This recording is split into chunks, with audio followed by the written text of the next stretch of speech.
Welcome in, everyone. We are here with Date Everything by Sassy Chap Games and Team 17, and we are continuing on our grind for stats so that we can realize all of our dates.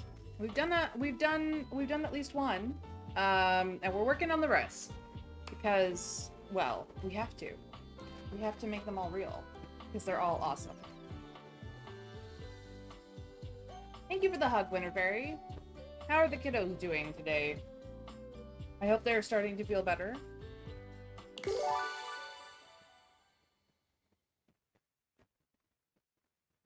Combination utensils include spork, nork, spit fork.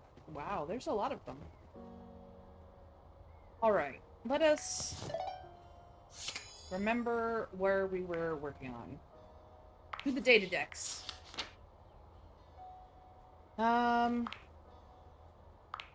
So Wallace is realizable, Prissy Plastique is realizable, Dasha, Chance, and Betty, all realizable. We haven't gotten some of their extras, just haven't.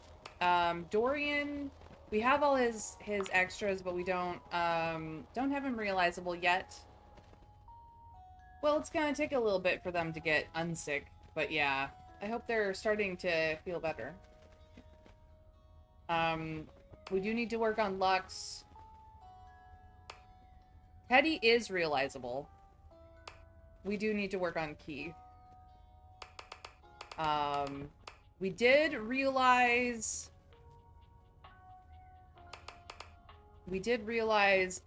Lucinda. So she will not be popping up all the time, which is nice. And we have a whole bunch to go and 10 more to find. Some of which we'll find along the way of other groups. So I'm not worried about it, but Lucinda Limitless, we are in love with, and she is realized. This is her realized form. She took over the narration, became a professional award winner. It's very lovely. So I think today we are going to work on...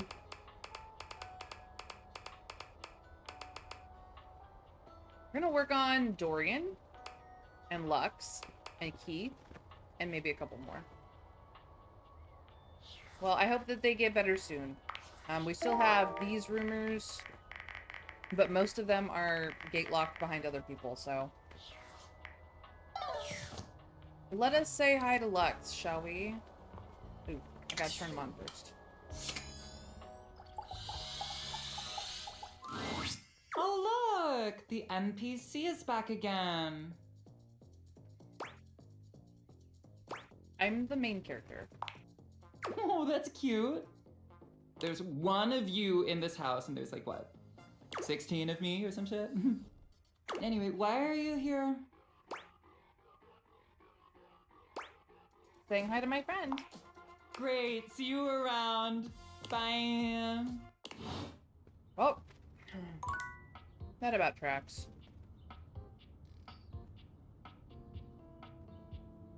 That about tracks. We haven't done Closet Dorian. I'm gonna do Closet Dorian. Ah, you've caught me at a strange time.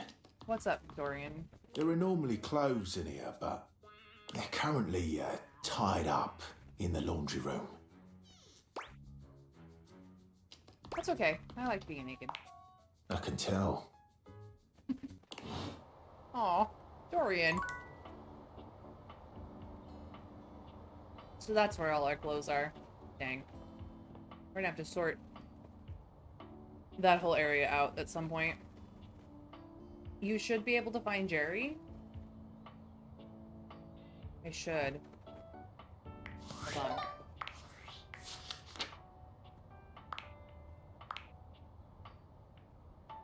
Tied up in the laundry room. Yep, they definitely are that. Jerry.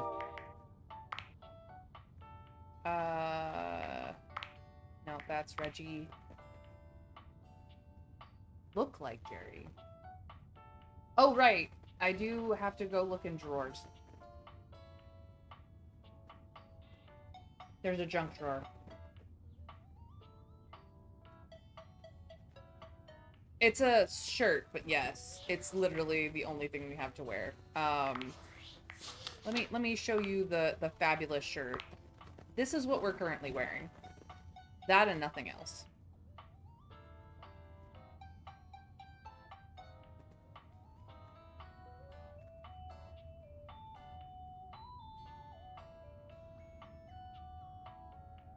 Something like that. Trav.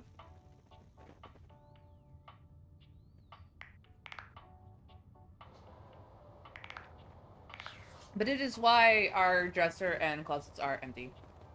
We don't do enough laundry, essentially. Alright, it's Keith's turn. You find Keith lying peacefully on the table, a subtle smile playing on his face. He looks up happily as you approach and waves you over. Hello, my friend. What a pleasure it is to see your face again. Yours as well, Keith. You know, after so long down there in that accursed crawl space, I have come to truly appreciate the little things. Such as the feeling of sunshine as I lie here. It's not a sunshine-facing table. Or the calm murmur of the other things in the house as they go about their business. Sometimes not quite so calm, especially so close to the Hanks. Keith's head slumps forward, his eyes fluttering shut. He snores quietly, both hands clutched around the key-like cane that steadies him. Oh, it's adorable.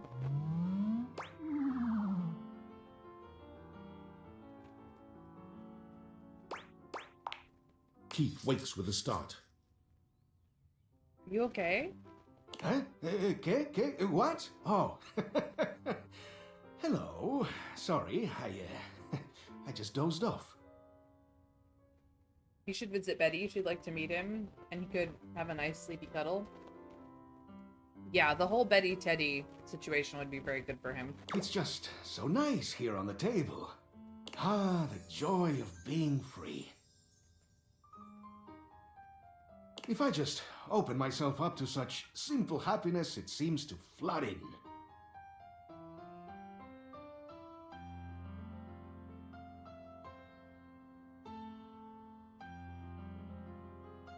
Ah, if only I had known such wisdom in my younger life. It might have saved me from much suffering. I agree, Keith. Same. You seem very wise, Keith. Perhaps. Wisdom may just be the result of having made too many mistakes. Well, how else are you gonna learn? Honestly. You see, one does not reach my advanced age without having messed up once or twice along the way. Although I pride myself on opening things, there are some doors that are meant to remain closed. Are you referring to you and Dorian? Oh, I don't know. Perhaps. But, well, I don't think that was ever destined to work out. Never mind all that. That is in the past. And we must be here, in the present, if we are to find happiness, eh? You make a good point. In any case, what I'm trying to get at is that what's most important in life is...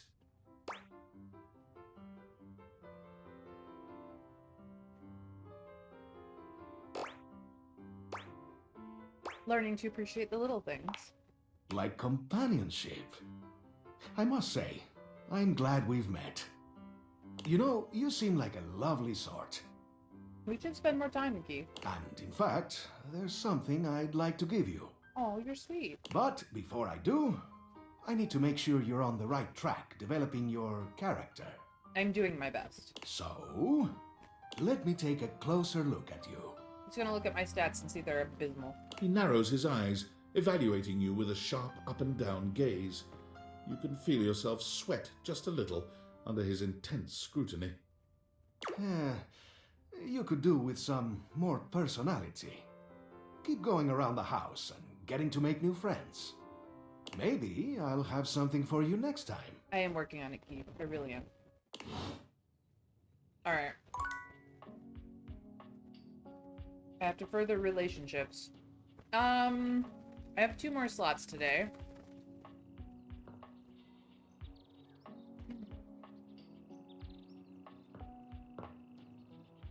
Who to work on?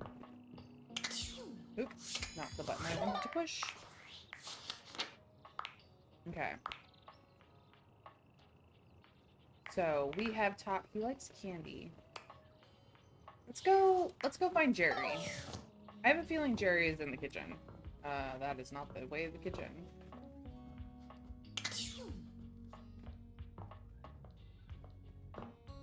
Should have taken the other way around the stairs. Alright. So this drawer does open. And it is all of these things. What other drawer opens? Oop, not a drawer. Sorry, River. Maybe later.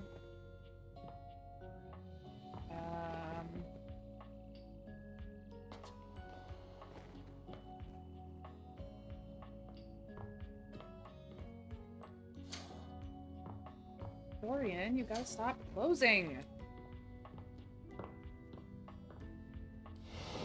No, that's just office supplies.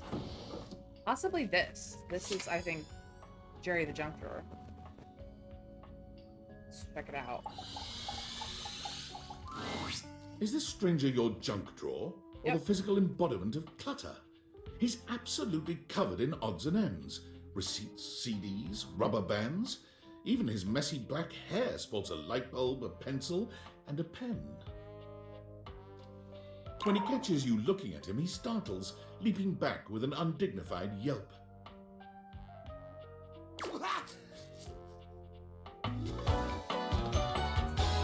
Hello, Jerry. Whoa, Nelly!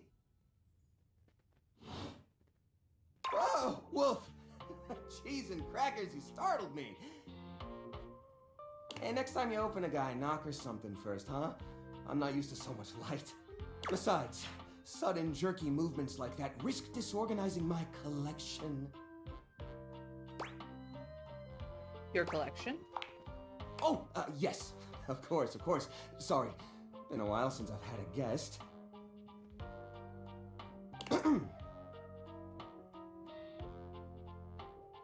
Welcome to Jerry's Junk Drawer, the finest collection of curated treasures in all of the house. Feast your eyes upon knickknacks and gewgaws from parts unknown.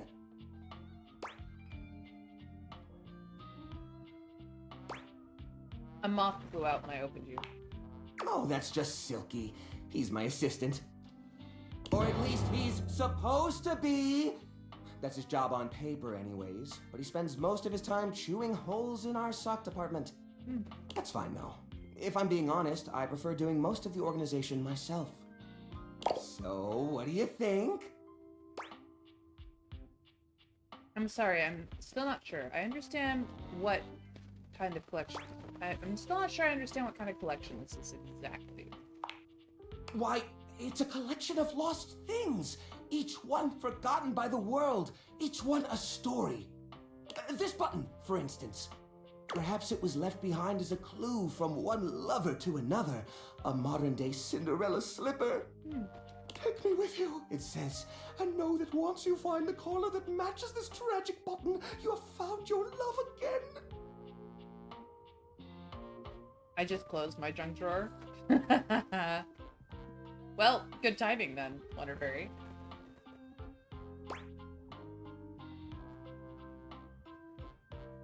Oh, very romantic. And this mysterious strip of papyrus, perhaps a missive from an ancient land, perhaps a treasure map. Oh, the wonders we could glean if only we could decipher these symbols of black and white bars. Oh, that's where that went. I was supposed to file that as a tax write-off last year. Don't worry, I did. Or I will, once I get around to it.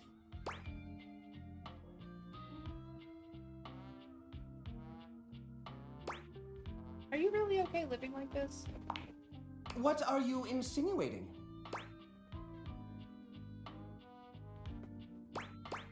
pretty cramped in here. How will guests appreciate your collection? I curate for a specific demographic that happens to enjoy the limited space. They don't mind. Do you get a lot of other guests? Do I get a lot of guests? Do I get a lot of guests? Of course I do. Bugs count as guests, right? Not really.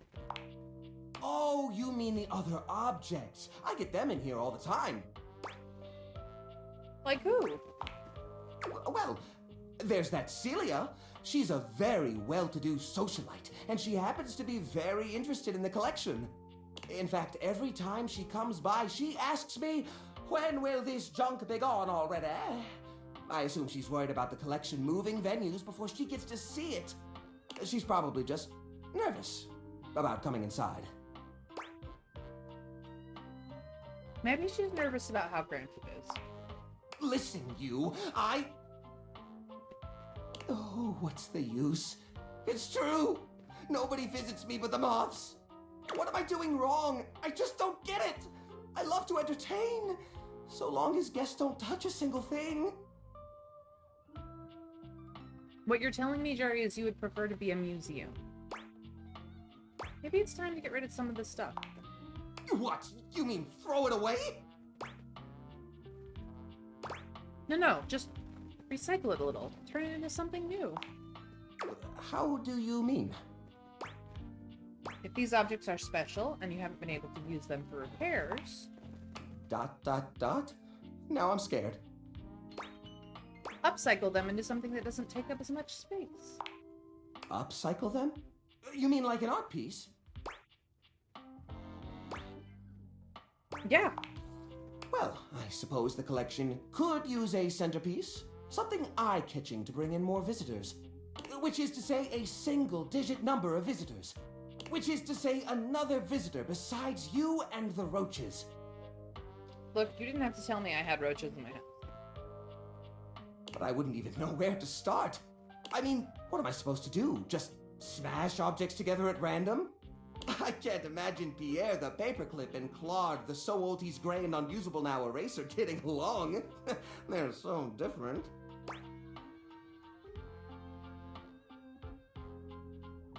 Well, could you combine objects with similar personalities? I guess that could work.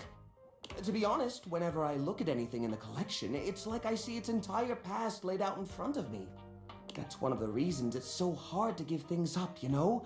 Every object has a memory, and that memory is like a part of my body. They all have their own vibes and textures and feelings. Mixing them together is hard. They've all got such strong individual identities.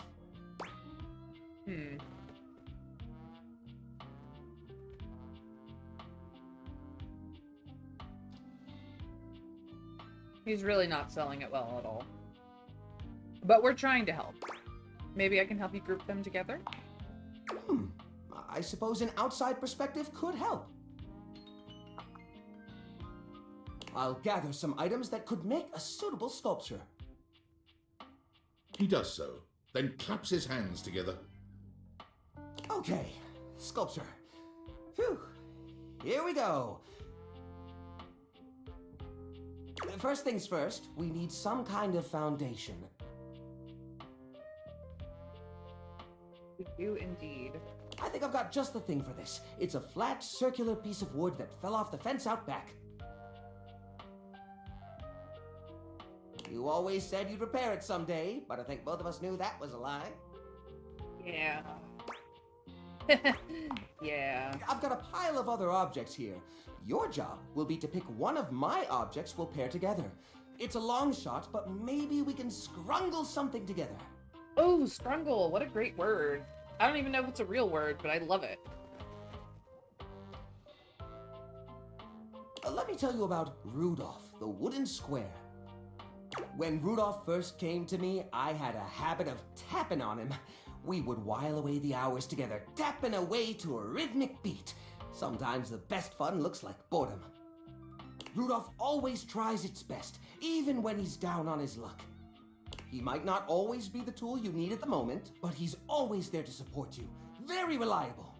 Now, which of these would pair well with Rudolph? The broken spring toy. Because it can make a boing boing boing sound. You mean Arnie? Oh, no. Arnie's a total flake. I mean, we keep him around because he's a part of the collection and he says he'll get back to work someday, but I think we all know that's not gonna happen. We can't pair Rudolph with Arnie. He's a leech. Arnie would take advantage of Rudolph's kind nature forever. No, I'm sorry, but that's no good at all. Now, which of these would pair well with Rudolph? Yes, the old parasol was the correct answer. Hey, if it's been in here for that long and the fence is still up, it didn't need it in the first place. You're assuming the fence is still up. Lorena, huh? That's not such a bad idea, actually. She might have a few holes in her, but she's always been useful in a storm. Very reliable, just like Rudolph. It's sad to see them both past their prime, but I think they could find solace in each other's company. Here, I'll glue them together. There. Now we've got a base for the rest of the sculpture. We need something to give it body. Something eye-catching. Something that pops without throwing the whole piece out of whack. Not like we ever go out back to check, so it clearly hasn't affected us. Well, the reason we don't go out back to check is because if we at all leave the house, the deviators will be stolen from us.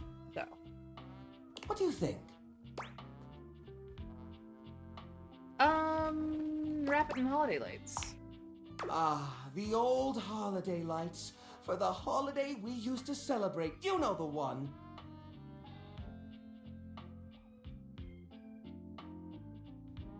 Define the thing has scrungle, emotion, act involving tense, squashing, ripping, tearing, mutilating of an object or being, deforming an object through rage, deliberately with force, rearranging the formation of objects, scrunching or bunching up an object in a fit of rage or humor.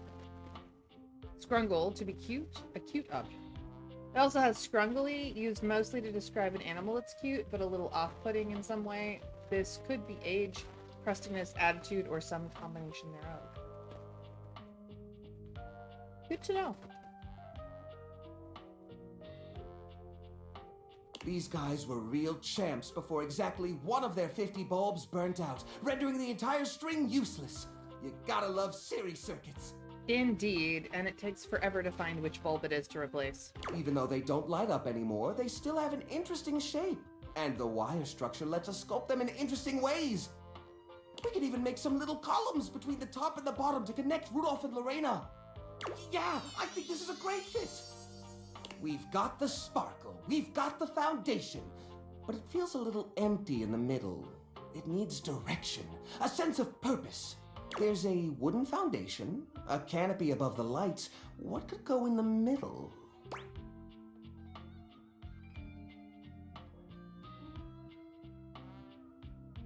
About these little plastic figures. Welcome in, Mr. Scrake. It's lovely to have you as always. I hope you are doing well. The little army man? I suppose that could work. The shape of the sculpture does remind me a bit of a gazebo. Or maybe... I'm glad that you are doing good. What about your adventures in Baldur's Gate 3? Oh, you've gone back to modding. I see. Finished up that Baldur's Gate 3 run already, eh? A carousel! We only have one or two old horse figurines, but if I take the other plastic fellers, melt them down, and reshape them a bit, yes, I could probably make new horses! Well, since power cuts, I can't play as often as I want. Oh, that's so sad. I'm sure you and your friend were having fun before that.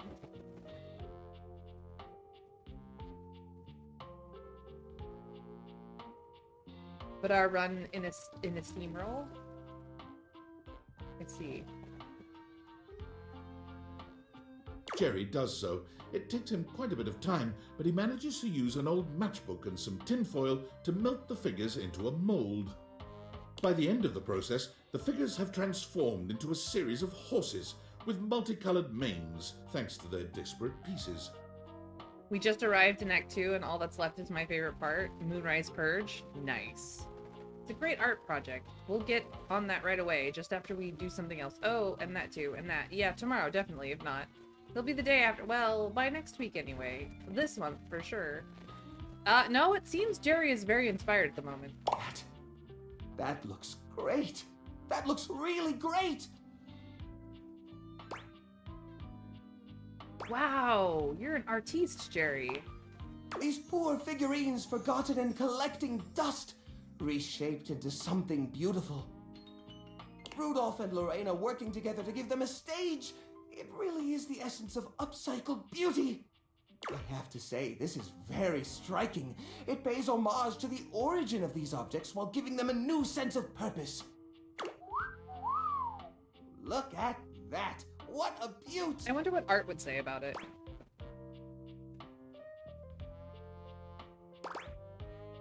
You're a beaut. Oh, bed knobs and broomsticks. I wasn't expecting that. Look, if I can flirt, I'm gonna flirt. You guys know me.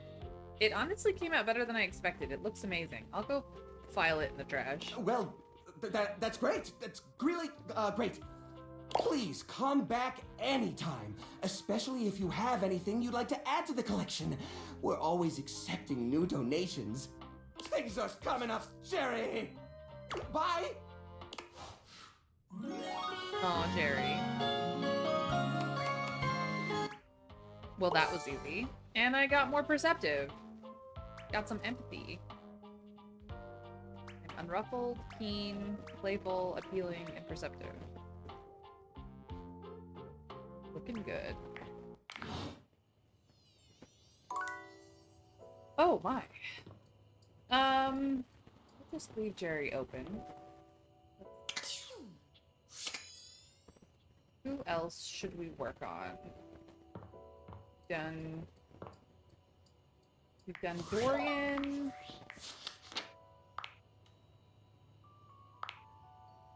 Jerry was easy. We have one more thing to do with him.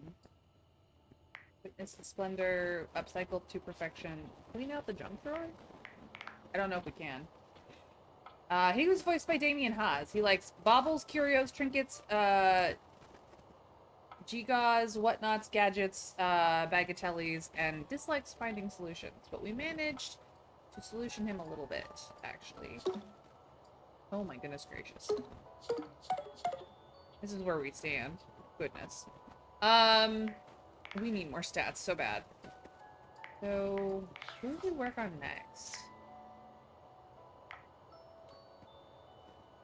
You know what? Let's work on Phoenicia.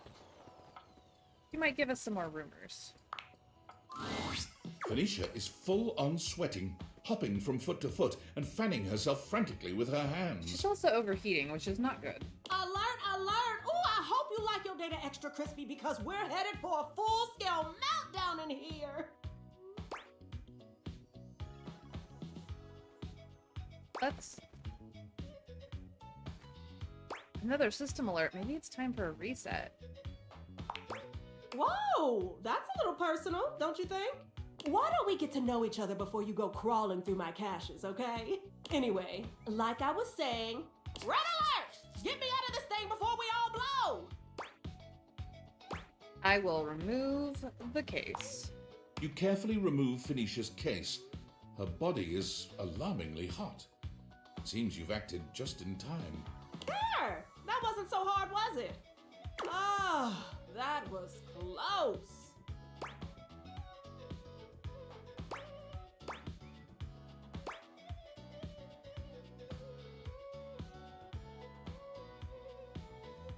Better is like the friend zone.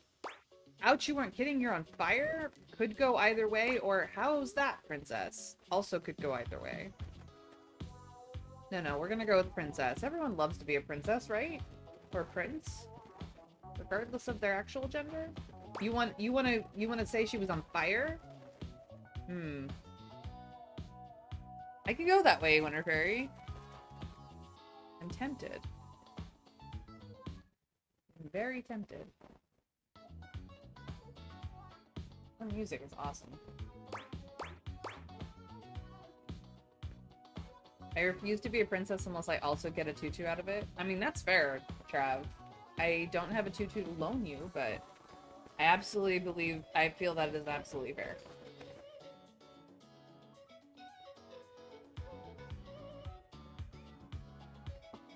I don't even have any crinoline to give you. Okay. Watch yourself. I run hot. Okay, she took that well. Listen, you mind if I stick with you for a while? Just in case I feel another meltdown coming on. I'd hate to lose any important save files or valuable passwords or something. Oh, speaking of which, I need to do another update I've been putting off now that we're back in the green zone. Talk more later. You got it, darling. Oh, you bad. Oh, I'm very bad. Okay. Phoenicia done. Okay. That is the day. Day we are having. Let us get some sleep.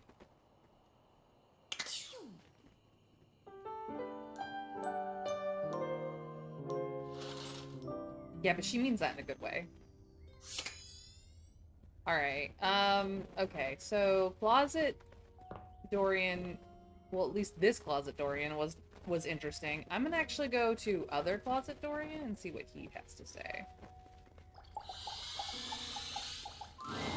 Oh, you've caught me at a strange time. There are normally clothes in here, but Okay, same thing. they're currently tied up in the laundry room. Okay, I'll have to check it out. I have very little of interest to speak of otherwise. Note to self, the closets are boring. Okay. Okay, Lux, let's figure you out. If it isn't my favorite Luxie! Hi! Oh, you need something. We are definitely friends. Oh, could you give me like 45 minutes? Or like 5 hours? I'm just making a quick video, and then doing a podcast appearance, and then going on a date with... Ooh, their name escapes me at the moment. Some other fan! They won a contest. But after that, I am totally free and all yours.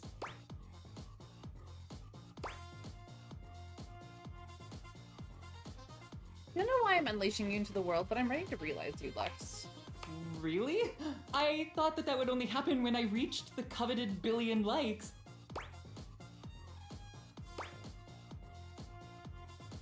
It wasn't likes you needed. What then? You need to have put in the work to really get to know the things around you. Wait, have you done that? I don't have any interest. But if you're telling me you're ready... No, not just yet. Okay. Why don't you just switch yourself off for a bit then, and let me get back to my streams. Okay, so I don't have to work on Lux until I have the stats, which is perfectly fine. Keith? What was Keith's thing? Do the data text.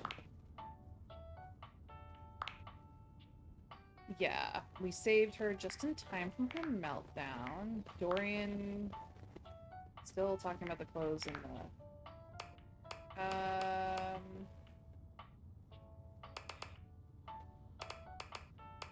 Why is Keith not near the top? I talked to him just the other day.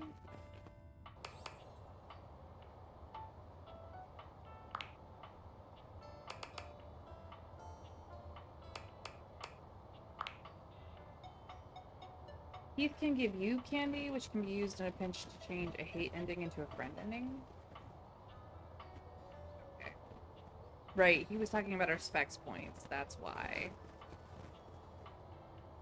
We need better specs. Okay. So we won't talk to Keith today. We have no new rumors. So let us actually talk to Phoenicia today, now that she is, like, cooled down a little bit.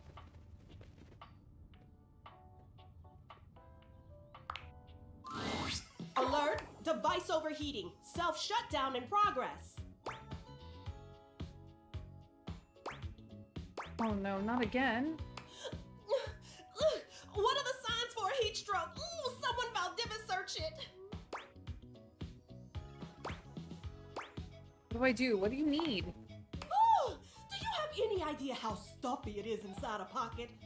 Air! I need air! Cold air, a vent, a fan, ooh, a freezer even. Ooh, quick! I can't afford to lose another camera lens. We could go to the fridge. It's the coldest thing here. You bring Phoenicia to the refrigerator and place her in the dairy tray, like a piece of cheese. Hey, are you okay? You look like you just ran a mile. And Phoenicia's in my cheese tray. Something's up because she ain't food last time I checked. Need your help. That's what I'm here for. What's going on? She needs to cool down before she hurts herself. She's overheating again? Phoenicia, you know you can't keep going like this. You need rest. You have to. Can we save the lecture for when I'm not 10 seconds away from self-destruct? Come on, come on! Oh, come on! I've got dead pixels popping up all over the place. No, I'm too young to need a screen replacement. This cheese tray is not cold enough.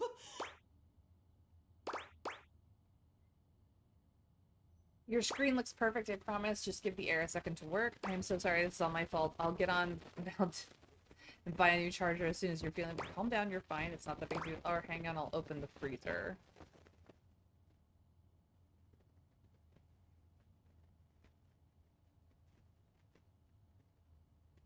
What do we think?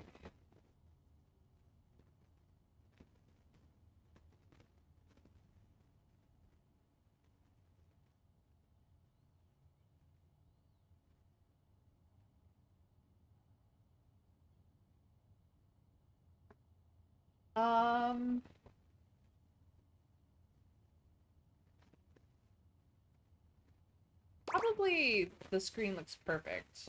Just give the air a second to work. Or I could open the freezer. You want me to open the freezer when you're ready? Okay, I'll open the freezer then.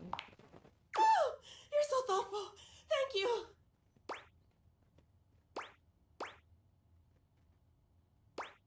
We can stay here as long as you need. Wow, you actually care, don't you?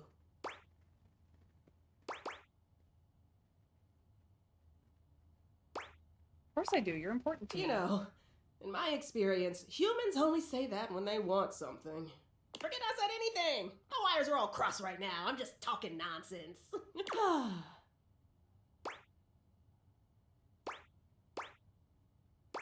The cold air helping? Are you feeling any better? A little. And the company certainly doesn't hurt. Thanks for taking care of me and bringing me over to Freddy.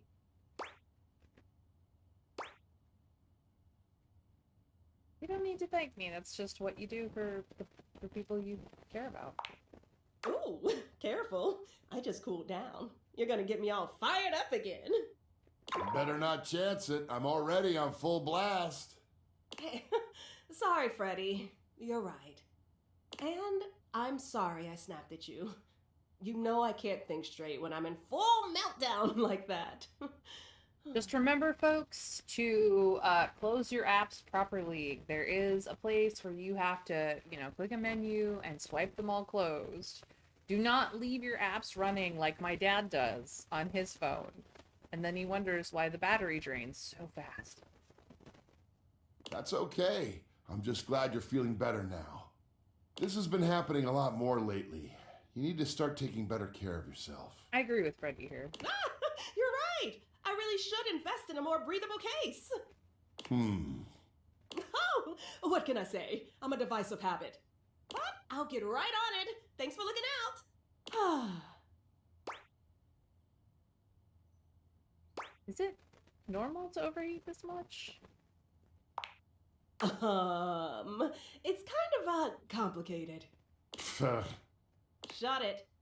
No, it's not normal. Maybe it's not your normal, but It's nobody's normal. it's my normal, okay? Exactly. And that's not normal. It is for me. Babe, we can do better things. It shouldn't be. Well, it is. It doesn't have to be. Ugh. So, do you want to talk about what's going on? What? Nothing's going on.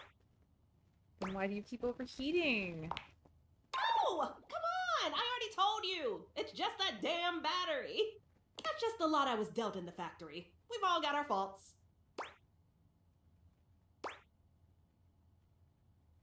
Thought it was the charger that was the problem? Well, that should be covered under the warranty. I could send you in for some maintenance if that would help. Well, that would be great, you know, if, the warranty hadn't already expired. Are you sure? Yeah, a bummer and a half. And you never got back to them about the extended warranty, so we're both just out of luck on this one. Ooh, damn. Anger. And that's really what you're going with? A degraded battery? Yes, because that's what it is. Mind your business. What is it with all the damn questions? Jeez. What was it before that? A faulty sensor, right? A bad charge can cause a lot of issues, even for someone without a weak battery. Oh, and before that, it was the spyware scare. You even blamed a system update once, I think. Those take a lot of power.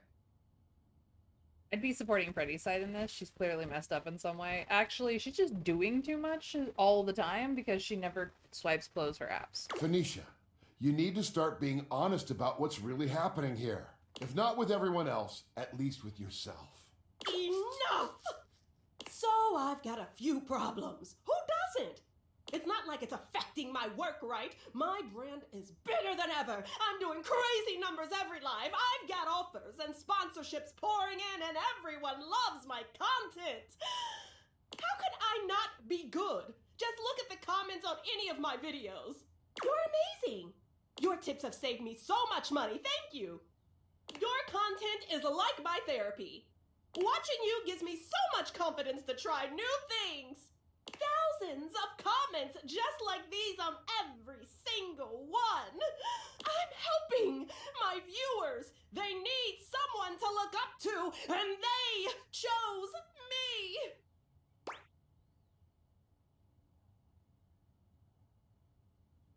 Are you? Because it sounds like you're miserable.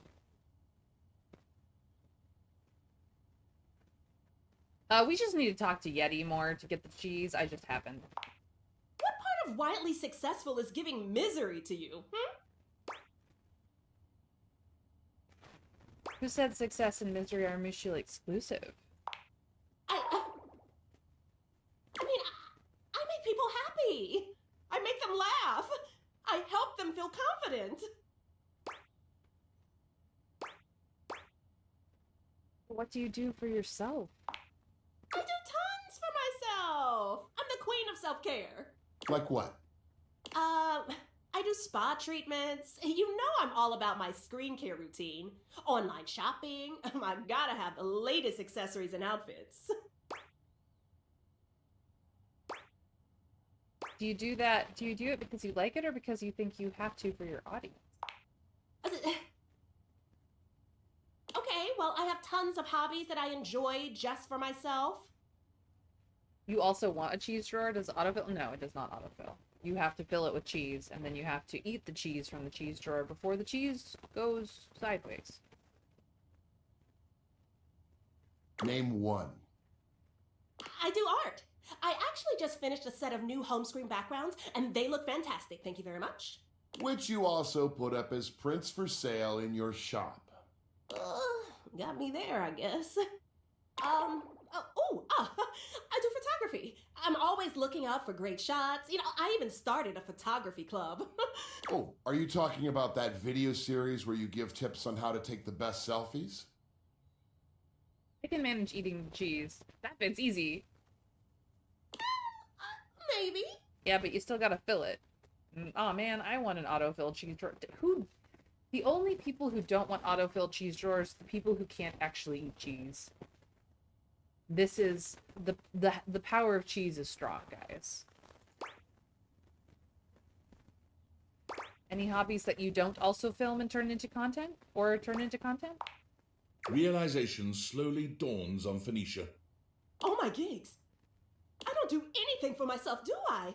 No, girl, you don't. I'm a total fraud. Do you have any idea how much time I've spent telling others how important self-care is? But does that actually make you happy? Of course it does. I mean, I think it does. I'm sure it's not I don't know.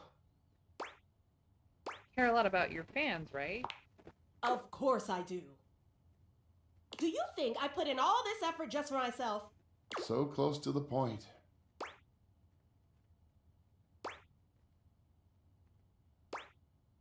Okay, what advice would you give someone struggling with burnout? Well, the only way to really deal with burnout is to rest. Did you know sometimes it can take years to fully recover? Especially when you're trying to force yourself to just push through it.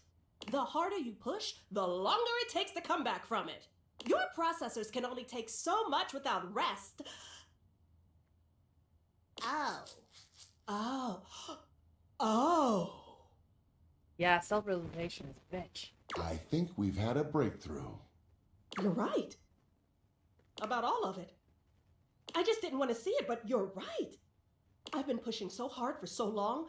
My followers mean everything to me. But it can't be my everything, can it? It shouldn't be. You deserve more than that. I deserve more. I think I need some time to think. Hey, come by later. I'm gonna shut down for a while. Want some grapes? I always eat when stuff gets stressful. Let's grape it up. You grape it up, indeed. Thanks, Yeti. Ooh, that could have been a turn for the crazy. But we managed to break through and help Phoenicia get better. Let's see here. I have 2 more. Keith is not an option just because Keith needs me to stat up. Dorian we've done. Oh, sorry, Betty. I mean, I'm not sorry because you make the most delicious noises, but maybe we should talk to Yeti. Or I know where Bobby Pin is currently. Try the knife. We could try this. I don't think we've ever talked to this. Dishwasher was wild.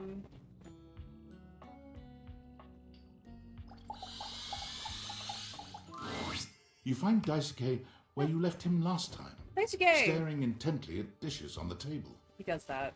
Unlike the last time, however, he has a list in one hand.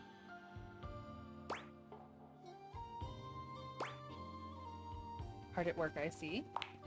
Not hard enough. Daisuke, don't say that. You work so hard. There's much to do, and my injuries have slowed me down. Oh, we should have checked in on him way sooner. In addition to inventory and keeping track of all the dishes, I'm also in charge of deliveries throughout the home. Unfortunately, I am unable to do much in my current condition. Surely I could help. I prefer to work alone, but an assistant would be invaluable in this moment. Oh, Daisuke. Let me help you. It's my fault you got hurt to begin with. You wish to right this wrong? Good. Of course. I am so sad that I did not check up on him when I'm the one who got him hurt. Yes. And that voice actor's name is also Daisuke. I have preparations I must first finish, but return to me again and I will give you instructions on delivery. In the meantime, perhaps you can help me wash these dishes. Yes, Daisuke Tsuji. Isn't that what the dishwasher is for? Dishy? I trust no one but myself with such precious items. Unfortunately, I must trust you with them for now. Do not disappoint me. I would never. Kind of hot. Oh, I don't know what the right answer is here. Sure thing seems a little too casual, considering he is a very formal, man. Calm down, seems a little too cavalier, because he has every right to be upset. We're the reason why he got injured in the first place, and that was kind of hot. Just, it doesn't seem like the right moment for that. But maybe that is the right answer, because the other two are a little too... I don't know. Chat, help. Help. Help.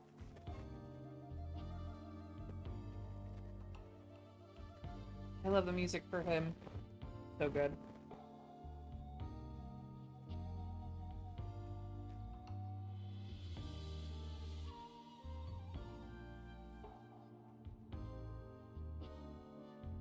You'd say casual? That's fair.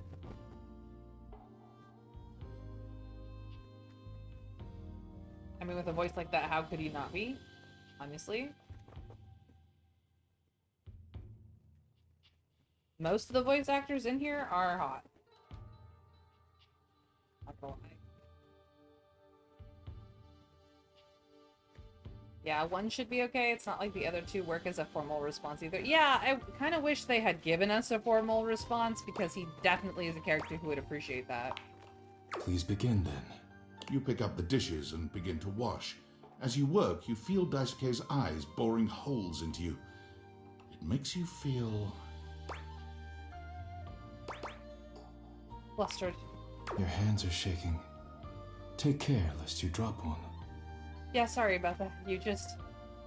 Daisuke places a hand on yours, perhaps to steady you, but it has the opposite effect. There's strength and grace in equal measure in his touch, and it makes you wonder how he might touch you under different circumstances. Yes, please. Are you listening? Sorry, yeah, I'll be careful. You manage to finish washing the dishes without further incident. Well done. This may not be the disaster I assumed. When next we meet, you will assist me with deliveries. Be prepared. Yes, sir. I'll do whatever it takes to make things right. Complete these deliveries, and all will be well once more. Leave me now. I must review orders and inventory. Farewell. Okay, yeah, we're gonna leave that drawer open. Holy shit. I got one more. Yeti.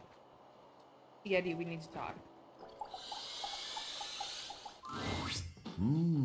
Time for a snack. Yes, I need some cheese, actually.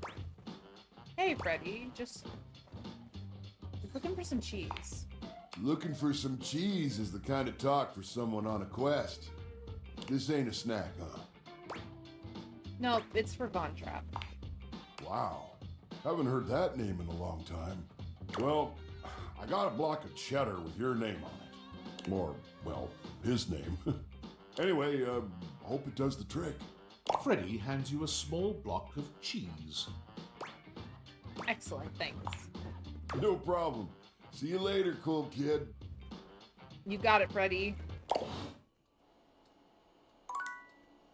I see why he calls this cool kid. It's literally in the magnets. Understand now. Also... Oh, this is what happens, is the realized ones get up on the board. It's Lucinda. Sorry. It's Lucinda. Nice. Nice. Alrighty. It is bedtime. I love that Prissy is all over the house. It's so good. Betty. My darling, my love.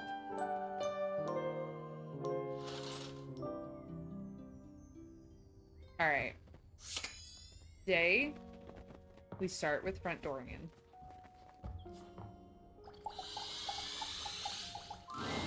Dorian stands firmly in your way. an unmovable wall. Thinking of going outside? No, I just wanted to get to know you better, Dorian. I'm a door who's the main entrance and egress from this domicile. I'm more impressive and ornate than the other doors because I need to project a welcoming presence, but also make it clear that those who do not deserve entry stay outside. You look great. Cheers. I open up when you tell me to. It's you who needs to make the decision about whether you're really ready to go out there. After all, you're the only one who knows the reason behind why you tend to stay inside these days.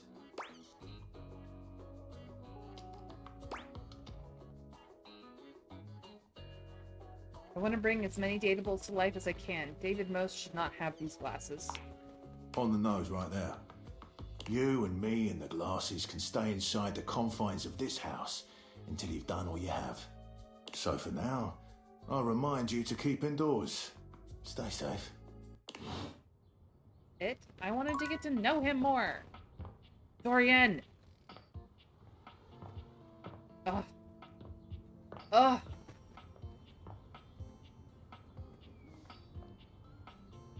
Alright, well... I have the cheese. I'm gonna go give the cheese to Von Trapp.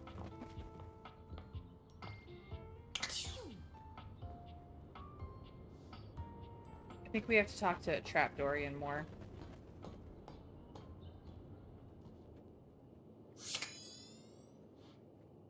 Where are you, Von Trapp? Here you go. Vaughn sniffs once, twice, 3 times. Each sniff bigger than the last. His nostrils flare cartoonishly. What is this my nostrils detect? Oh, you brought it! I did, I brought you cheese.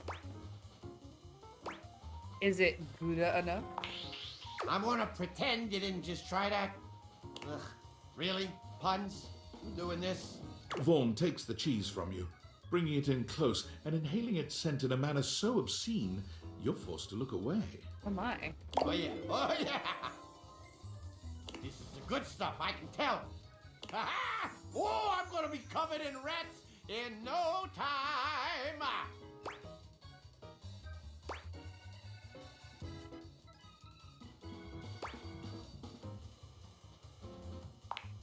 I only worship Jesus. That's fair. And even he can't save them rodents now. Ain't no higher power in the crawl space. Just darkness. And Bodhi, I guess. But mostly darkness.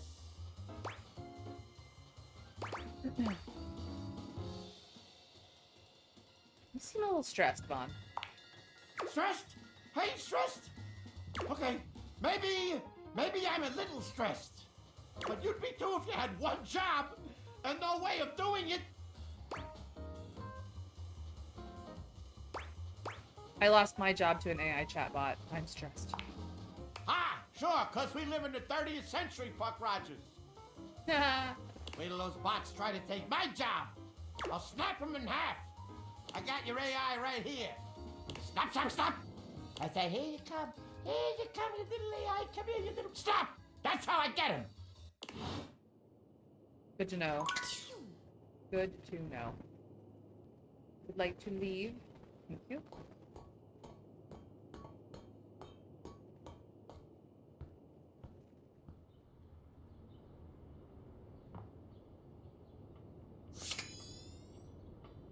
Alright. We gotta check in with Anisha.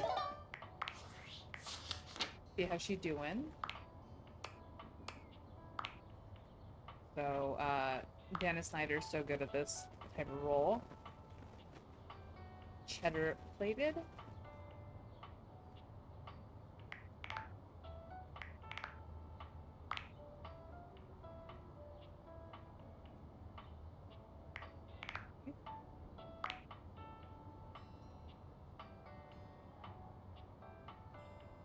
I guess we might have to deal with the clothes situation. But first, Anisha, babe, how you doing? You're really something special. You know that? No, I think you're talking about yourself. I don't think I've ever had a friend who looked out for me like that. But clearly you need more better friends. As soon as things get serious, might as well be talking to myself. They never really listen, and they sure as hell don't put in effort when there's nothing in it for them. Freddie Yeti absolutely made effort. What you said before really meant a lot. I'm gonna take a break from socials for a while, I think. A real one. I'm not even gonna post about it before I do it. Just log off and start fresh. Try to enjoy my IRL relationships for a while. You have a special someone in mind? Ooh, I can think of at least one that's pretty important to me right now.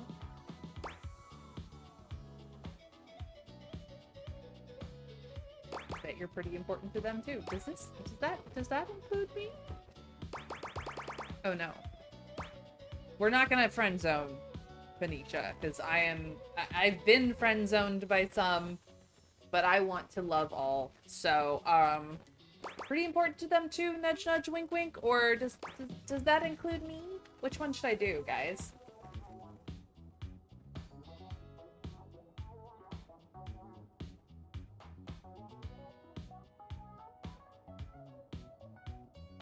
She's such a groove to talk to.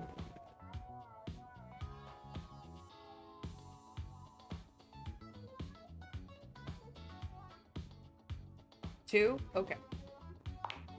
Honey, you're the whole damn list. Oh, that's so good to hear. How do you do that? What am I doing? The way you look at me, it just makes me feel so special, important. What can I say? Just a big fan. No, it's more than that. That's just attention. It's easy to get an idea about someone online, who you think they are, what you think they're like. And they fall in love with a performance that just seems real. But it's different than someone seeing you. The real you, with all your flaws and faults and wanting to know more. I thought I knew exactly who I was. But when I'm with you, I feel more like myself than I have in such a long time. Nothing has ever made me feel that comfortable. Not even my followers. Oh, babe. When you look at me, there's no expectations. You're just here for me. That is not what I'm used to. Ugh, I probably sounded so cringe. Nothing about you could ever be cringe. Are you kidding? You're incredible. Honestly, you're really inspiring. No, it's sweet. All I want is to make you feel like that. You deserve to feel as important as you are. I like the first one better. Phoenicia laughs sweetly. Ooh, get over here, you. As you wish. I'm going on silent if anyone needs me. Oh, it's love, baby. We absolutely just made the frick out. Mommy, anytime. Hell yeah. I mean, look at this girl. Yes, please. I think we got charm? Or did...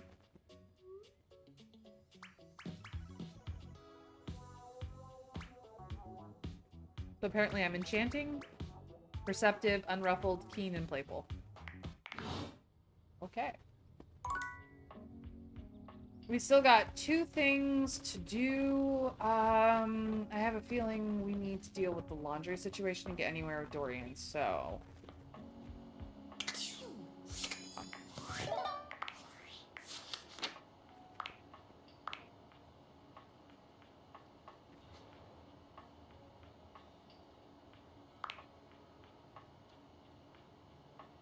Okay.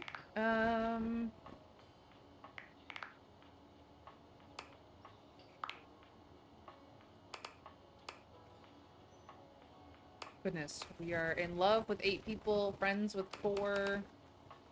We've met 91 and we've realized 1.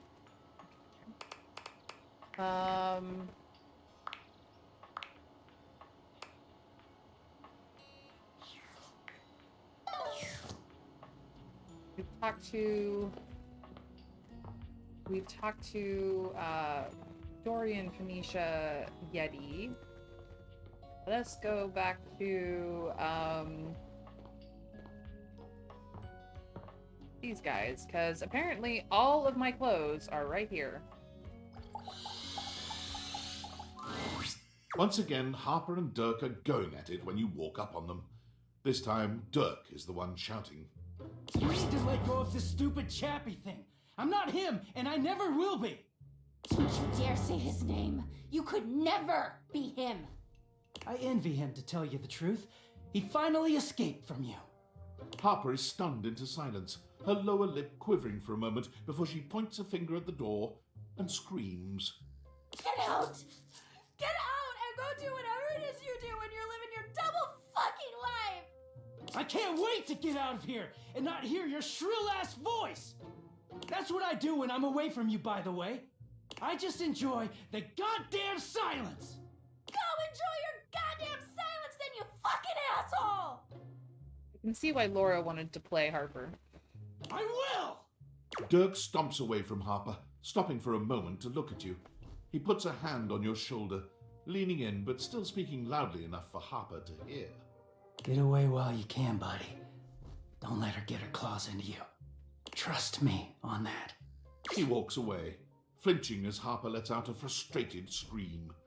The moment he's gone, Harper exhales, turning on a bright smile for you. I'm so sorry you had to hear that. Durkee just gets so grumpy sometimes. You deserve so much better, girl. I do. But you know, I'm just so soft-hearted. Yeah, they are literally terrible for each other. I always take him back.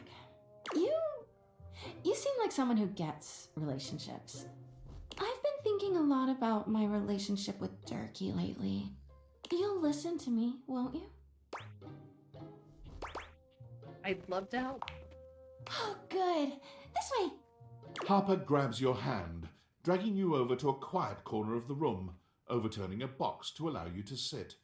She lies on the floor, as if she were at an actual therapist's office. It all started a few years ago. A lot of things come through this laundry room, you know? You forget a lot of stuff in your pockets, sometimes you find it, sometimes you don't. And this time, you'd forgotten chapstick in your pocket. God, what a stick of chapstick he was. His name was Chappy, and he had the softest lips you can imagine. We spent weeks together. It was a real whirlwind romance. He started talking engagement towards the end, hoping maybe you'd forget a ring-shaped object in your pocket one of these days.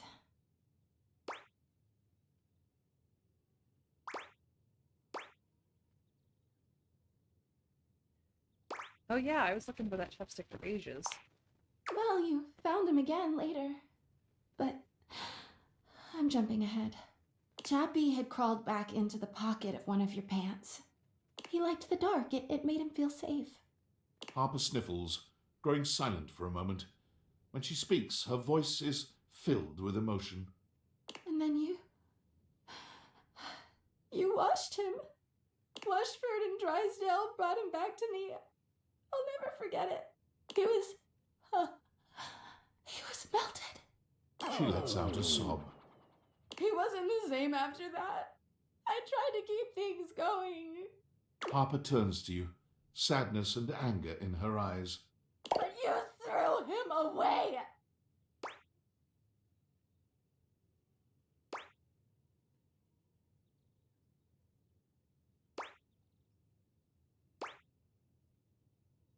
I didn't know he was practically engaged.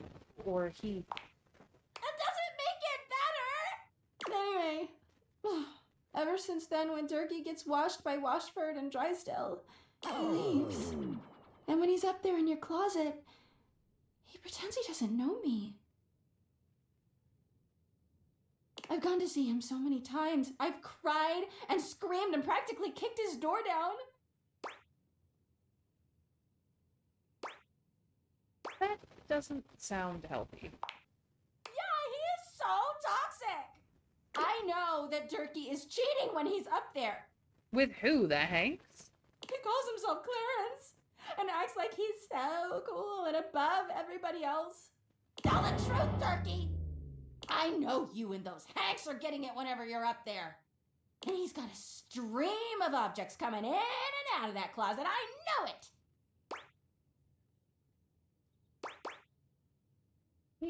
Saying you know, but... Because I do! Everyone's always like, oh, how do you know, Harper? How are you so sure? She taps her temple. Hamper's intuition, honey. I know how nasty he is. I know he can't go that long without getting some. Anyway, I've been thinking a lot about our relationship lately. Obviously, I've done nothing wrong and never have. But I just love my Durkee so much. Even though he hurts me so. I just don't know what I should do. Leave him, obviously. But I love him so much. I just can't do that. Well, I guess I should go. Durkee could be doing God knows what out there. I gotta find him before he cheats on me. She sits up, smiling cheerfully. Thanks for listening. I feel so much better. Bye!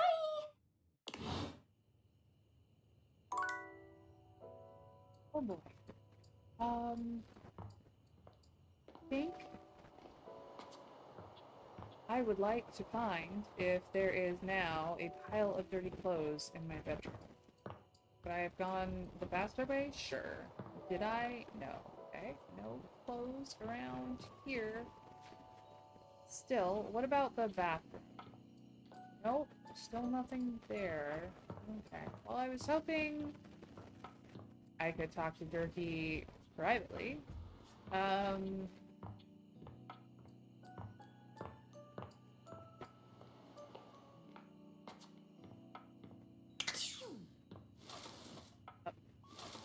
I could talk to the Hanks about this. Maybe talking to the Hanks would be a good idea. I know you want to see more Beverly, but we're not to the point of seeing Beverly yet. And I don't have two for both of those guys, so... there's Prissy again.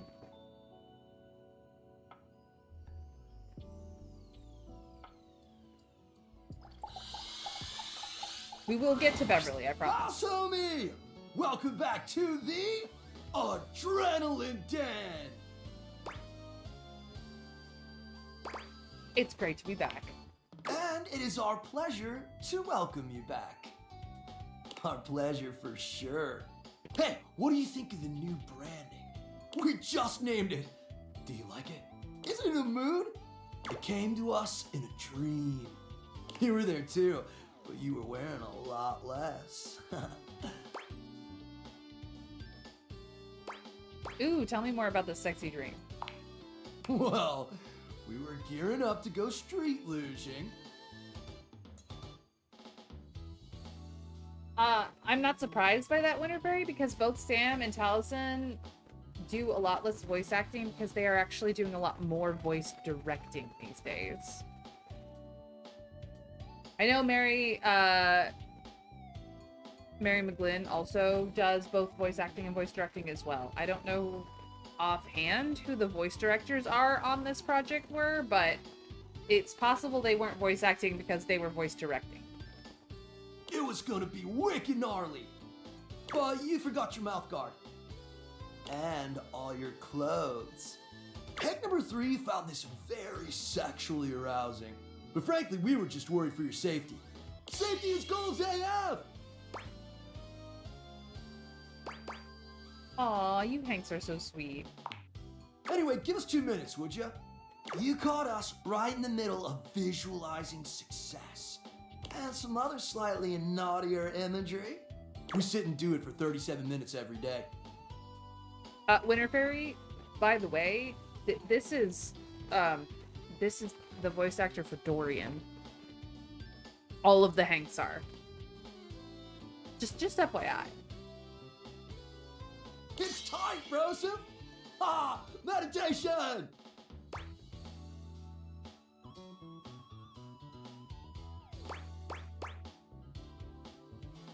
What do you visualize? We're mentally rehearsing today's adventure. Imagining executing each maneuver with flawless precision. Visualize to realize!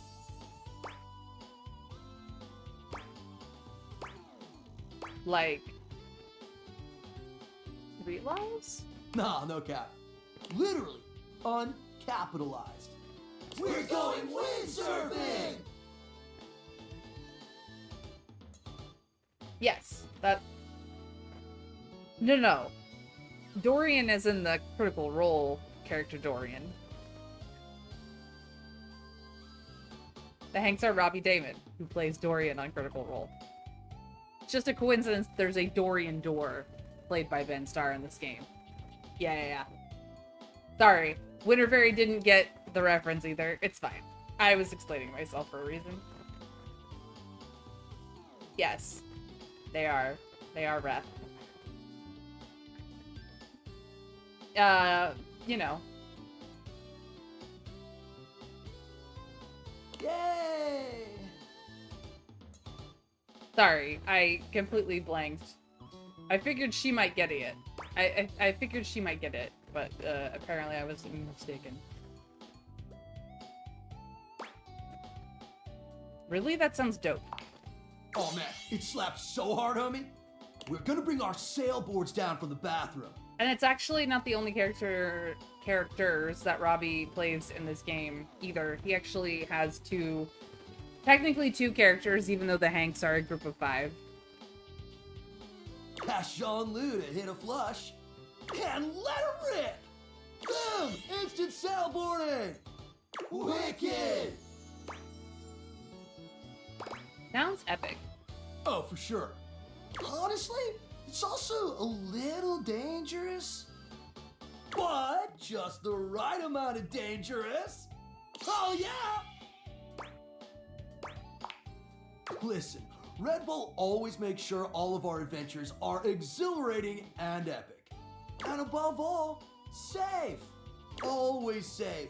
Super safe, fam. No cap. Yeah? Tell that to Hank number 6. Oh no.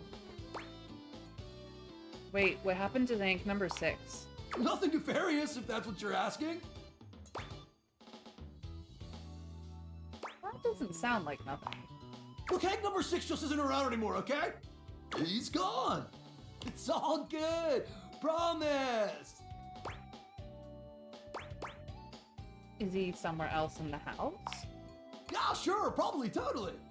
Anyway, enough about that. What's important is, are you gonna be joining us on today's epic windsurfing activity? Hi, baby.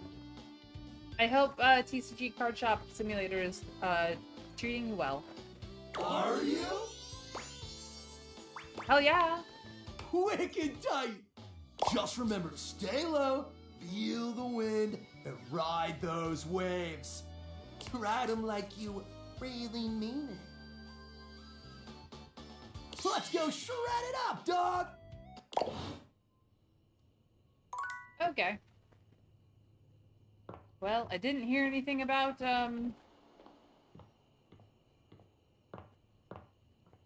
what was going on with, Harper and Dirk. But... yeah. Alright, we need a game plan, honestly. So I can't do much with Dorian. He keeps sending me other places. I could try Trap Dorian, but Harper is...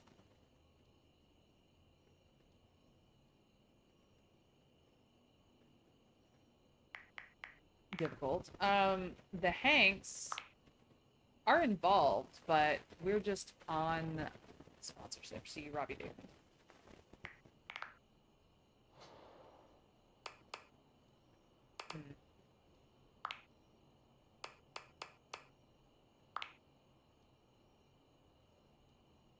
I think we're probably done with Benicia. Like, she's now realizable. We're nowhere in able to realize her yet, but I think she is.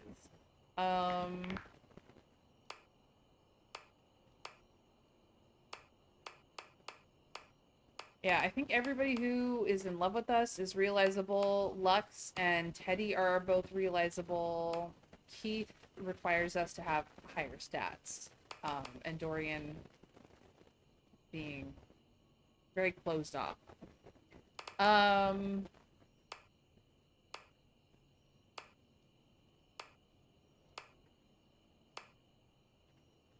We were trying to work on Abel, so I guess we could go back to working on Abel.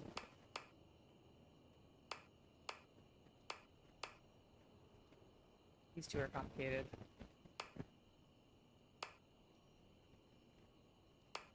Maybe we should do Abel and Chermy? We need to do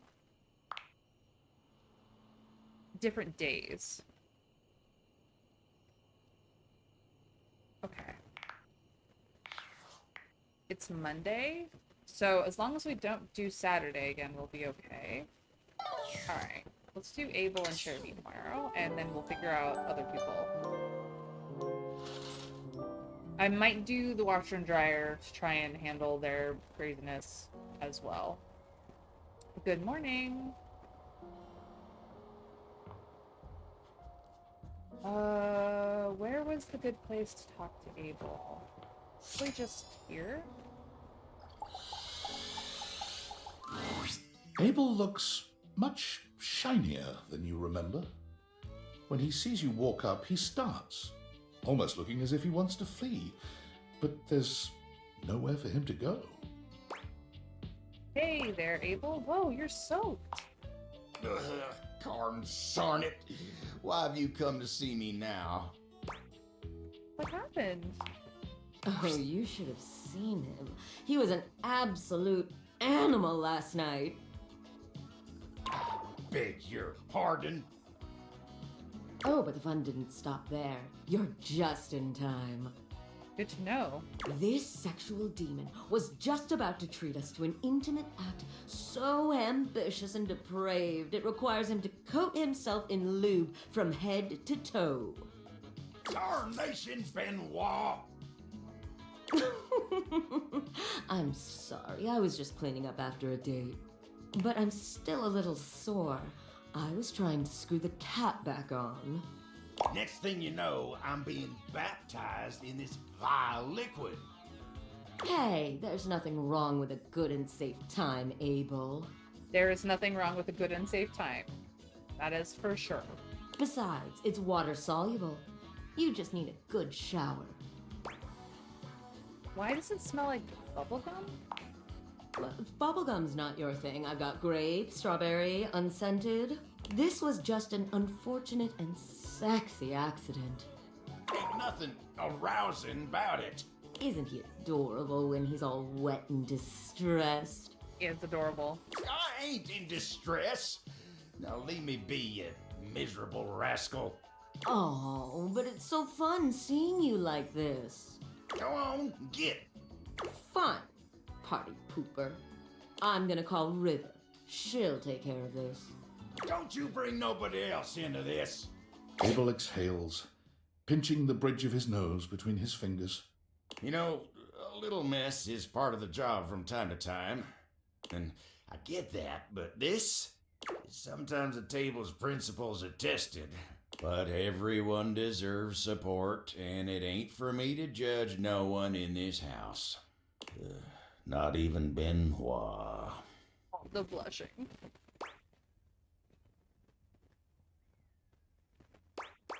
You are kind of judging them, though? It ain't my intention. I guess I have a hard time seeing someone flit about as free as a bird like that. It ain't something I can relate to.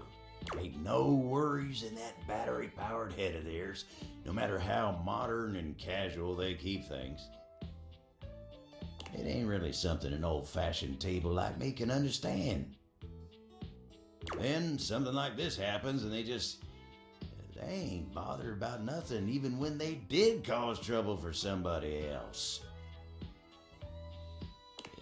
It just ain't nothing I can understand.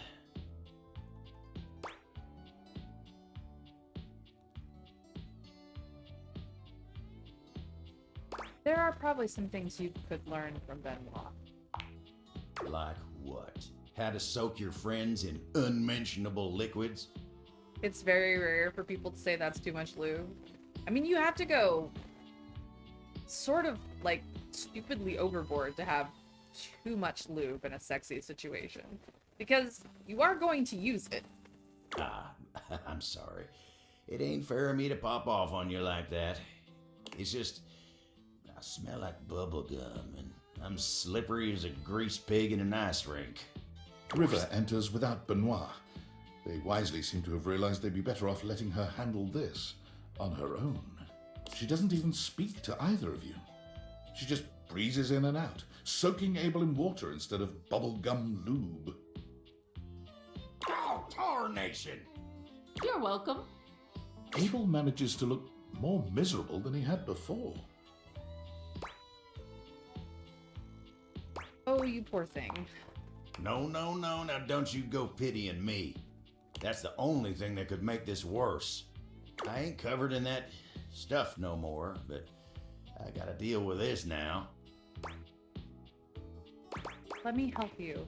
Oh, well, I hate to impose, but if you wouldn't mind... Tyrell strides into the room, all business and looking only at Abel. He's holding a cute towel in the shape of a bunny. Heard there was a mess that needs cleaning up. Here to do my job. Actually, we got it. No need to trouble yourself, Tyrell. Tyrell frowns. So I can't even clean up messes anymore? Tyrell's not even good enough for a mess, is that it? Let him help you, Abel. Just... He looks at the two of you and sighs, realizing he's outnumbered. Stop complaining. I'll be out of your timber in just a few. Tyrell goes to work, unfolding his little towel buddy and expertly drying Abel with a few smooth, fluid motions. Was that so hard? He slings the now wet towel over his shoulder. Time to get you dried off now, buddy. He walks off without another word, seemingly more concerned with the towel's welfare. Well, that was embarrassing. Gotta learn to be okay being vulnerable. You say that like it's easy. It ain't the sort of thing a solid table like myself can just decide to do. But you and Tyrell helped me out of a tight spot, and I'm mighty grateful. I've wasted enough time today now. I gotta get back to work. Y'all take care. Okay, progress is made. Progress is made. Some progress is made.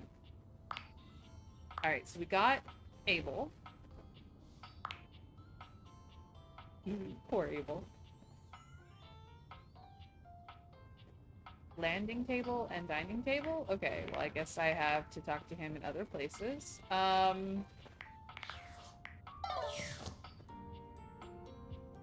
Lost my brains.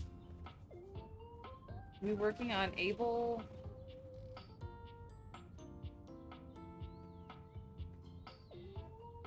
My god, you guys, I've lost my brains. I've got too many datables and not enough brains for this. Oh, and Phoenicia.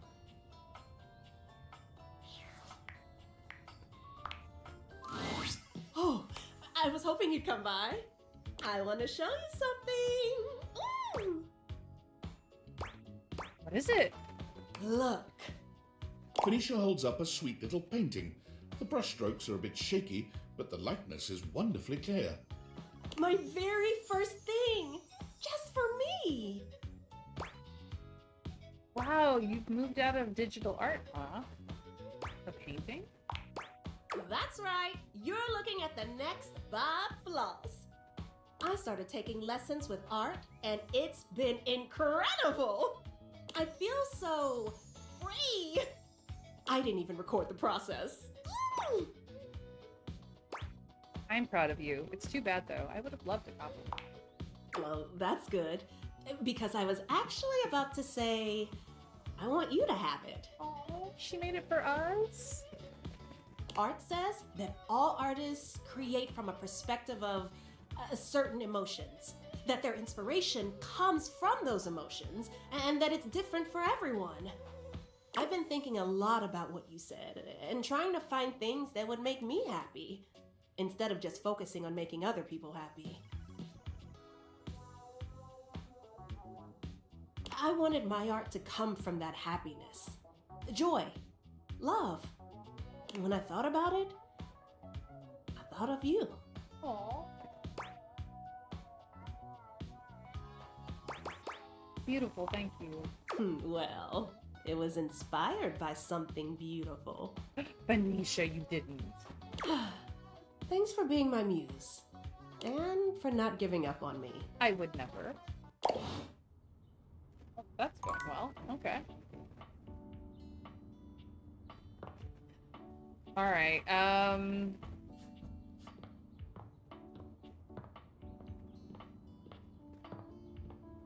washer and dryer.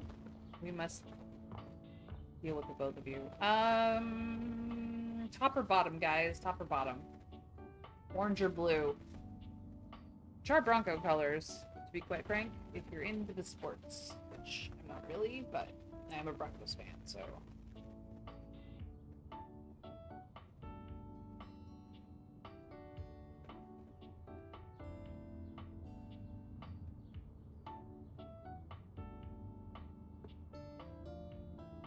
What do we think? Top or bottom? I don't remember which one's which. I could probably look it up.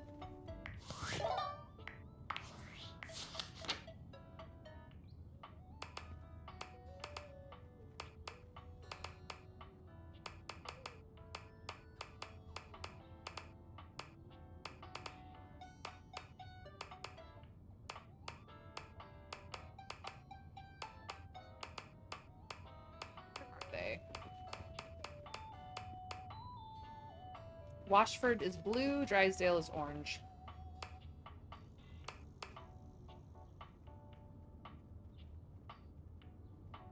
Blue, just keep alternating them? Okay.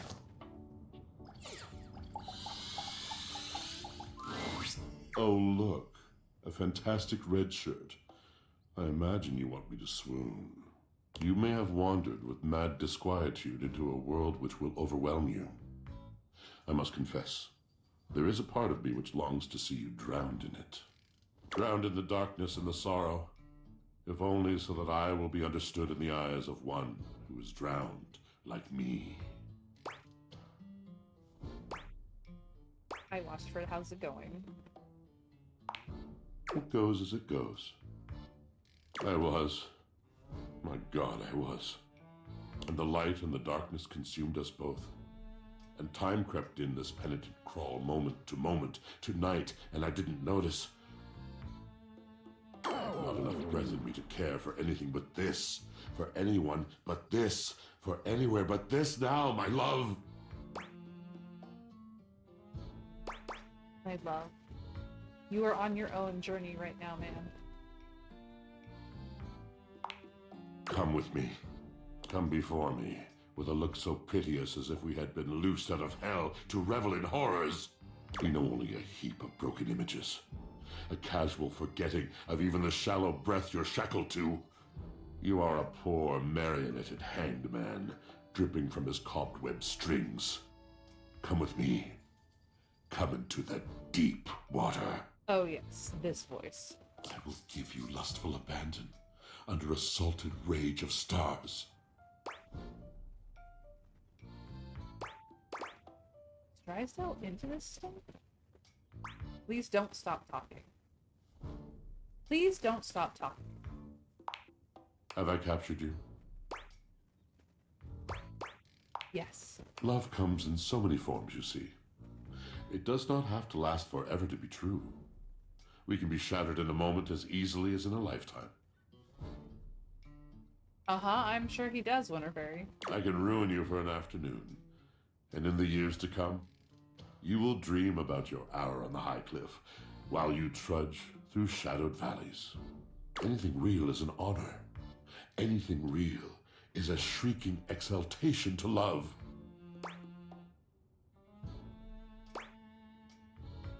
Anything real is quiet, true, and everlasting. Indeed. Now you must see, you must understand, that words are not just shapes on a page. Words are the conduit. Words are the channel. Through words, I can enlighten your mind. I can challenge your perception. I can touch your heart. You touch anything else? I am a poet, dear one. I can touch anything I want. Oh, hell yeah. Go right ahead. Tell me, do you know of Macbeth? Unfortunately, I do know of the Scottish play. Wait, don't you mean like Macbeth or something like that? I mean nothing of the sort. I do not dabble in that trouble. I speak of the tragedy of Macbeth by William Shakespeare, circa 1606. Ah, I don't have the smarts to say one of my favorite. We read that in school. And you sat in the back, spoke when spoken to, etc. How disappointing.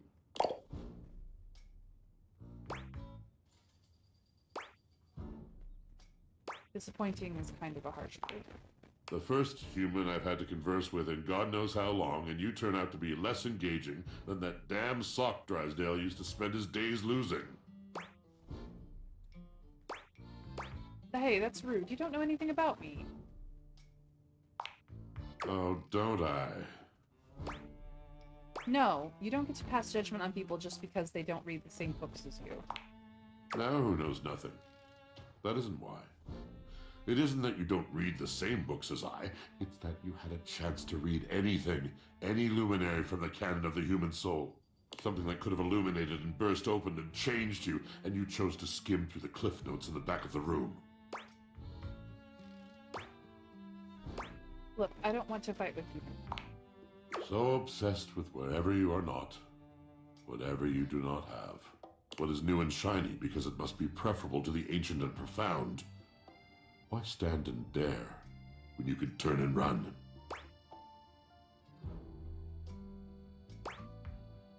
Look, whoever you are actually mad at, it is not my fault. My guess is you never really tried. There is another poem I think you might like. One that truly sums up our relationship. It's by T.S. Eliot, one of my personal favorites. This is the way the world ends. This is the way the world ends. This is the way the world ends. Not with a bang, but a whimper.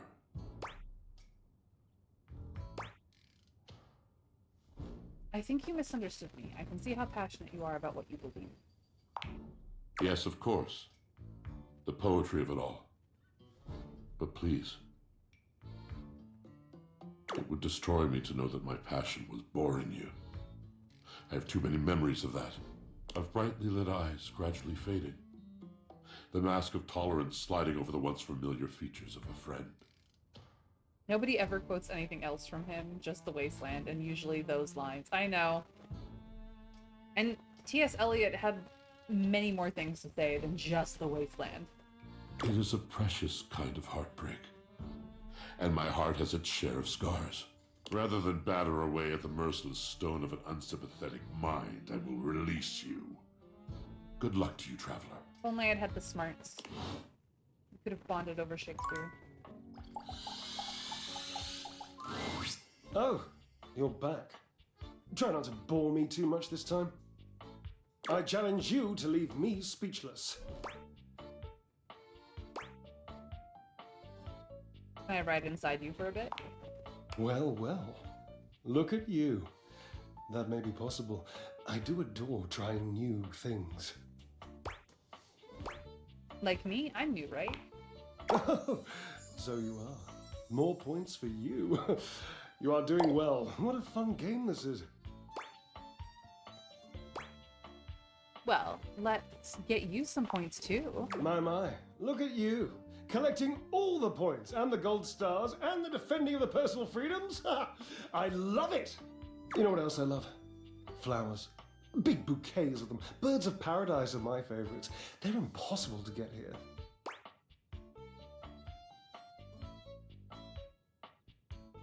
I'd get you flowers, I promise. Oh, but you did, you did! That pretty being here gives me so much more wonderful greenery to contemplate. It's just been so long since I had anyone to talk to. Oh, how are you going to take care of me if you don't know my personal tastes? You're right, I'll ask. Points! Ask me a question. Divine my being. What's your favorite color? Forever and perfectly a combination of lavender purple and baby blue, culminating in a sultry, subtle, undeniable periwinkle. Next question. I did go through a periwinkle phase myself once upon a time. Sultry periwinkle? Sultry, my darling examiner. I am seduced by beauty. Right, moving on. What is your favorite breed of dog? Oh, this is an easy one. I have a long-standing love affair with the tassel hound. And if you don't know what a tassel hound is, which wouldn't surprise me given that you're, well, human, you must go and chat with Matteo. There's so damn many of them, you know, and they're adorable. I went through a purple phase for a few years. Yes, but now you're very much a green, Winterberry. I've met him. I'm helping him to find his own tassel hound. Well, I would love to help, but I can't be bothered as I have this physique to sculpt. Has Watchford been with you the whole time you've been here? Well, of course, silly. We are stackables, after all. We are not brothers or anything incestuous as that. Just a mere 25-year fling. Just a mirror. You are after your blue phase, so you cycle through color phases, is what I'm hearing. It's a long time, Drysdale. Yes, I suppose, But time means less to me than some others I know. It's been a blink of a timer setting, really. And how long has it been since you've broken up? Years. Years. It's been years. How long since you talked to him? A very long, lonely time. And that must be the end of your game, because it was by far the most important and tricky and insightful question. And since I answered all of them correctly, I win! I love to win. Oh, I love gold stars. I love Washford. I love Washford. Oh, damn it. Drysdale runs a hand through his hair, shaking his head. Oh, God. I can't tell you how inconvenient this is. What's inconvenient? You're in love. You don't understand. To have a love like I've had, so deep, so... Oh, it's infuriating. I'm trying to explain to you how I still love this character, this absurd amalgam of pathos and muscle, and I don't have the words. I did. I loved purple for a few years in middle school, then I loved blue from the ages of 14 to 26, and then I went to green, although lately I've been liking teal a lot lately. And teal is slightly green and slightly blue, so basically you're backsliding now? Or are you evolving into complex colors? Because periwinkle is technically both a blue and a purple. I sound like him with his searching and his verbosity, trying to describe how much I love and loathe his searching and his verbosity. Ugh, what a circus. And not the good kind. You must do something for me. You can see now, I trust, that I am incapable of solving this puzzle on my own. I'm too bound up in it, and I have loved being bound up before, Cherub, believe you me. We'll go with evolving. That's fair. With this dramatic pause, I am entangled, and you must help me. To be fair, I also went through a teal phase when I was younger. I've been through many phases, but honestly, purple has stuck with it through it all, so it was purple and teal. It's been purple and red. It's been purple and blue. I don't do orange, but mostly because it just ruins my complexion. I got too much pink in my skin.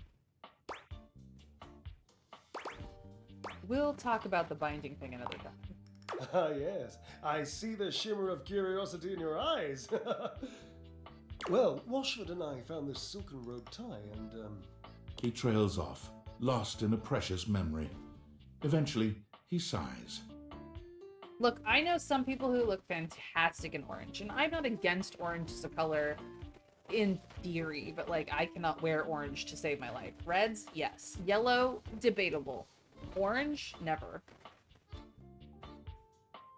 Exactly, Gwenneberry. It's fine, but it's definitely not for me.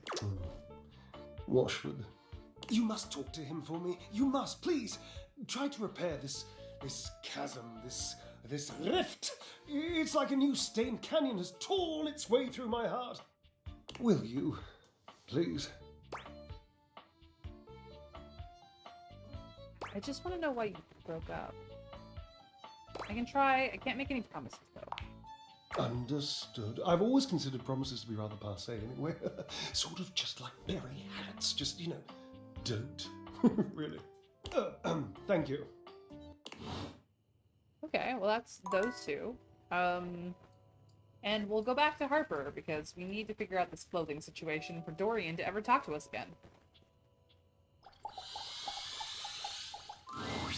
Harper and Dirk are screaming at each other once again. A sight and sound you're starting to get used to. Here we go again. Round 3. Ding ding! Do you even hear yourself? Do you know what it does to me knowing you've been with other objects in this place? So what? That was before we ever got together. Oh, so you're saying it'd be totally fine with you if you had to fuck in a place where all my exes did? That is not the same thing. Besides, we both know you're cheating on me, so it's only fair. I wish I was cheating on you. At least then, it makes sense for you to scream at me all the time. Stop playing innocent. I know you're cheating with the Hanks, and there's way more, too. I'm not, but hey, maybe I'll start. Those guys all have one brain cell to share between them, and they're still smarter than you. Yeah, I have to be stupid to be with a loser like you. You can't even see when you're insulting yourself, you bird-brained bamboo bozo! Maybe I'll just get with the Hanks too. See how you like it. I'd love that! I could get a little peace for once! Harper lets out a scream, her hands clenched into fists. She looks as if she wants to say something, but her face crumples into a sob, and she leaves the room with a quavering wail. Dirk slams his fist against the wall, seething in silence.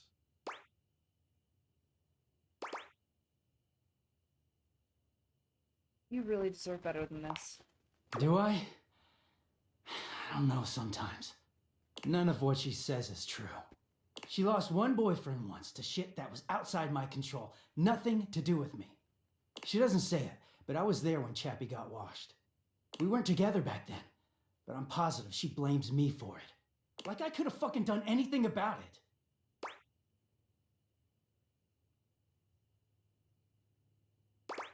You sound like you could use a good listener right about now. I could, yeah. Dirk leans against the wall, folding his arms over his chest. May, their line can end with the three of you all together. I'd say happily together, but well, it's going to be tempestuous if I can get with both of them. Oh boy. I wish those two happiness and whatever, but I knew it wasn't gonna last forever. Nothing that goes through Harper stays with her. Eventually you come along and take things back to their rightful place. Or they go through the laundry, and with the exception of Monique, most never come back. Monique? But no, she acted like they were so in love and just built to last. Loudly together, guess that works.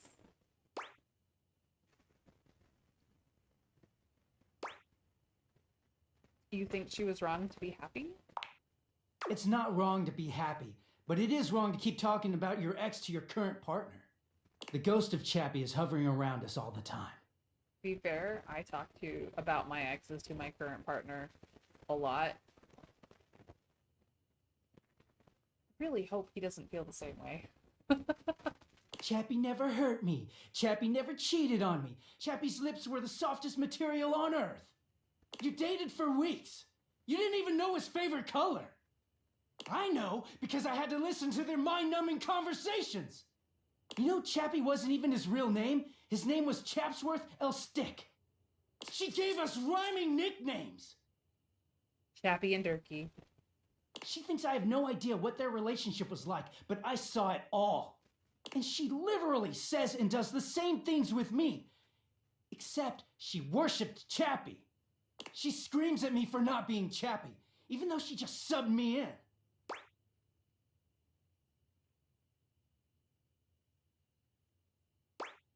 Are you punishing Harper when you're away from her?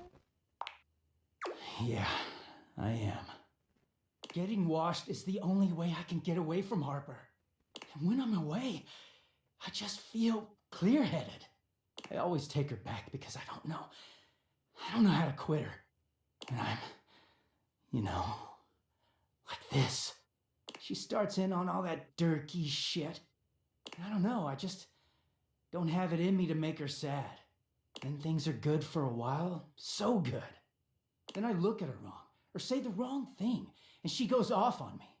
It's like she's just waiting for me to fuck up so she can unleash. This stuff with the Hanks, they're not even my type. I don't know where she gets it from.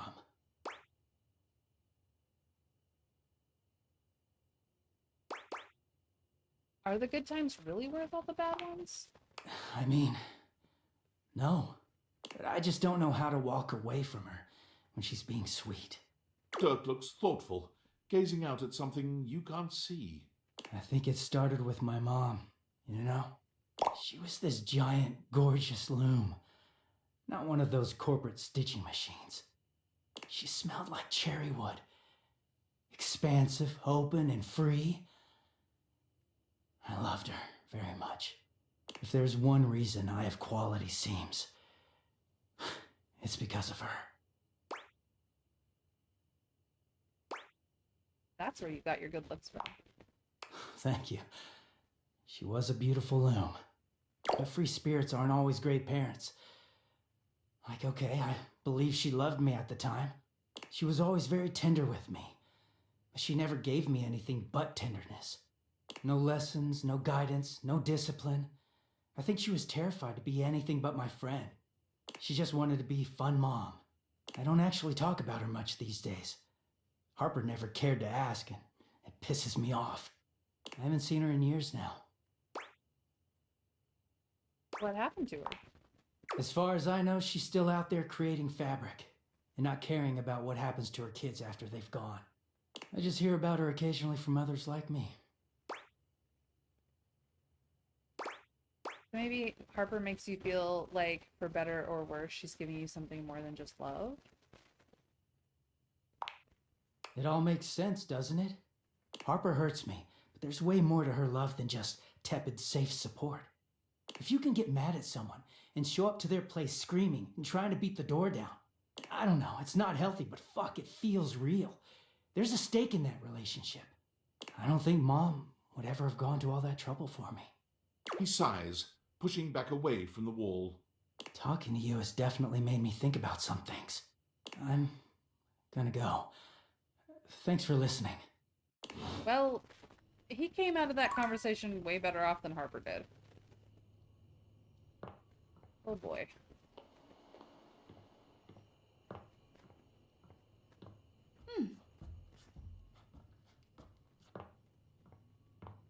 Oh, wrong bedroom. You know it's a video game when the house for one person is gigantic. Like, this is a 2-bedroom, 2-bath. Technically, it could be a 3-bedroom, 2-bath because the office downstairs could also be a bedroom. I'm just saying.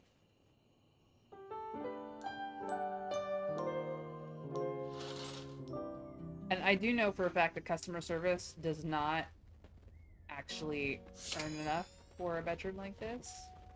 Okay, we need to go talk to Abel. Let's go talk to Abel here. Well, well, well, look who it is. It's funny being here in the foyer. I got the best seat in the house to keep an eye on everybody's comings and goings. But You ain't left the house in so dang long. Seems like I only see you here when it's time to pick up a package. Not that I'm judging, mind. Just ain't exactly living up to the full potential of the position here, am I? But hey, I do my job no matter the circumstances.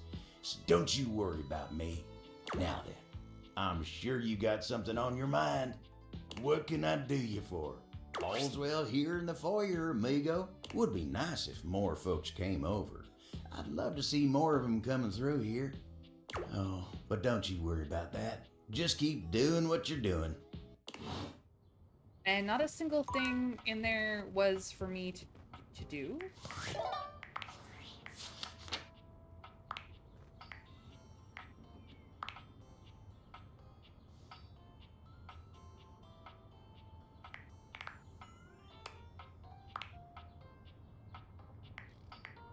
We need to talk to Washford again.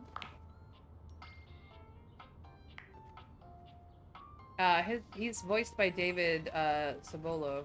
Sobolov? God, his voice is so good too. What's that? Oh, I gotta clean out Jerry's drawer. I only have one of yours. Just the Drysdale points. Chiva hate ending. Well, that's not gonna happen.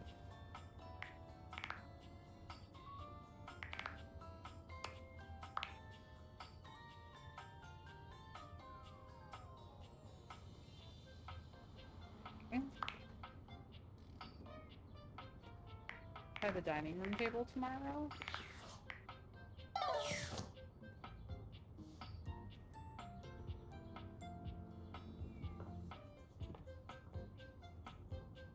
Oh, right. I was in Phoenicia. Hey, baby. What you need? Let me hear some of the latest in the socials. Lunchtime. No better time to check in with your phone. Ooh, I can't wait to tell you what's been happening. It's a 3-bedroom with lounge, dining room, and family room. That attic would be classed as another bedroom since it's just through another door. So this is a good-sized family home. But yeah, and there's just us in there, and I have no idea how we're affording this thing. Don't worry. I'm still taking a break from posting. But a little lurk and scroll never hurt anyone. Besides, I promised to keep you in the loop. Didn't I, hot stuff? Yes. I am certain that there are 3 major routes to the game. Date everything, hate everything, appreciate everything. You're heavily focusing on the dating. Yeah. I haven't managed to actually get everything dateable, but I was hoping that if you got friends, you could work your way up to love, but apparently that is not a thing in this game. Fresh tea coming in hot. Tell me about it. Okay, you keep on that fantastic red shirt. I'm gonna get my scroll on. Phoenicia squints at her placebook feed, scrolling back and forth. What the? Okay. Either we somehow went back in time to when my place was still a thing, or I scrolled so far I finally broke the placebook feed. My place? My place is what everyone used before placebook. Same concept, but you could actually use code to customize your own profile. Which meant you ran into a lot of profiles like this. Ooh. Is it that bad? It looks like the placebook UI just exploded all over the page. There must be a serious glitch in there somewhere. Can you tell whose profile it is? Ugh, no! The profile picture's messed up too. It almost looks like Dina the Dresser, but it's hard to tell around the missing pixels. Imagine if someone put their entire profile through a Zalgo text generator. I have not talked to the dresser. That is someone I have not talked to. And before you ask, it basically just adds a bunch of nonsense Unicode symbols to the page to make it practically illegible. If it's illegible, what's the point? It's gotta be a glitch. I'm just gonna report it. There. Now it's someone else's problem. Well, that's my good deed for the day. You're welcome, users of Placebook. You wanna hear more? Yeah, what else you got? What? Hold on. Everyone left Placebook? No way. Oh, very much yes way. Looks like David Moe somehow gained access to it. As a human, he has no idea what he's doing and made millions of dumb changes. Everyone moved over to another app. Oh, I hate when that happens. Cycle of virtual life, I guess. The candies let you make an adjustment, 1 candy per stat, so 5 each linked to a stat, and there's a couple of objects that you can adjust by talking, but essentially once you hit a relationship status, that's it. Zalgo text can be used to really good effect sometimes, but it needs to be used judiciously. Yeah, no, I agree on the Zalgo text. Ugh, I gotta set up a whole new account? What about all my content? What about my followers? Oh, you know, maybe that's the end of the road for me. For my own mental health, I'm gonna stop checking my socials. At least until there's a new trend. We gotta go talk to the dresser at some point, but it's not gonna be today because I gotta talk to a washer, a dryer, and a hamper. Sort these people out. Ah, you are returned. Each sunrise should be greeted with the same surprise and gratitude. I am, as you might have gleaned, glad to see you. And we parted on such strange terms last time, so... I've been thinking about you. Oh, Bushford. I've been thinking that we have had our disagreements. There have been several moments I wanted to toss you out on your derriere and watch you bounce, flopping on the floor with your silly modern notions jangling around your skull. But then, I have thought that I have respected you. There are so few beings who would ever disagree with me out loud, much less over time, and even less than that with respect or with curiosity. You respect you, long speeches included. And so, I am thinking that I may at last have a friend. A true friend. I've been friend-zoned. Water, they say, is a universal solvent. Perhaps you are that thing that makes me who I am. You are the stubborn, life-affirming, challenging stain.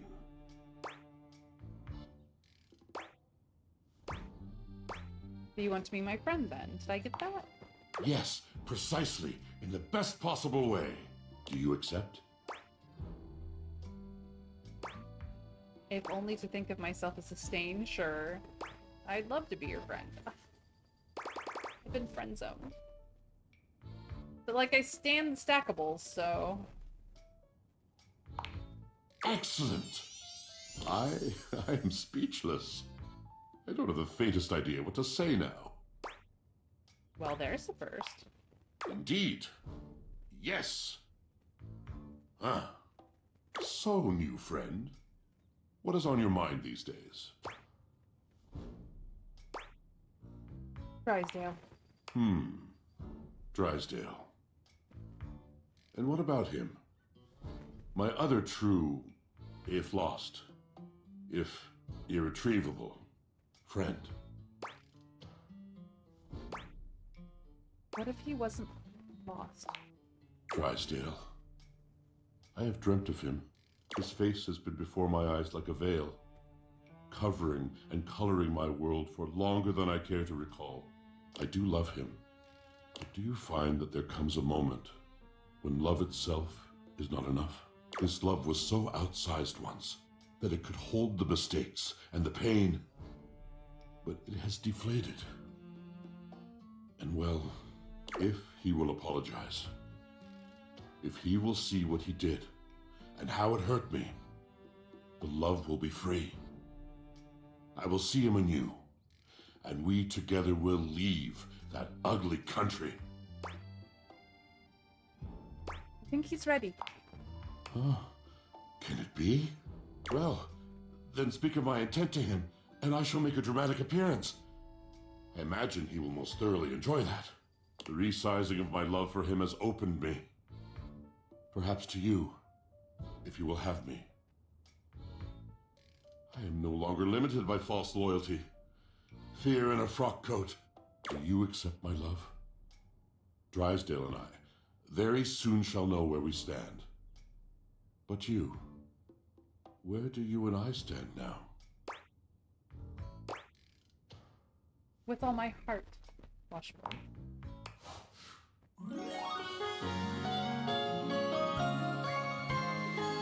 Look, I need a tumble between these two. Did I finally get some smarts? Yay, I have more smarts! Oh, it's taken me forever to get smarts. Oh, Drysdale. Yes? Oh, you caught me at a time when I was, sitting here like a lump. A big cubey lump. I just came from talking with Washford. You what? Oh, of course you did. He was probably just draped all over the floor, dripping emotions. He's an obvious one to ask if you're trying to accomplish something. Goodness gracious, you are so dramatic.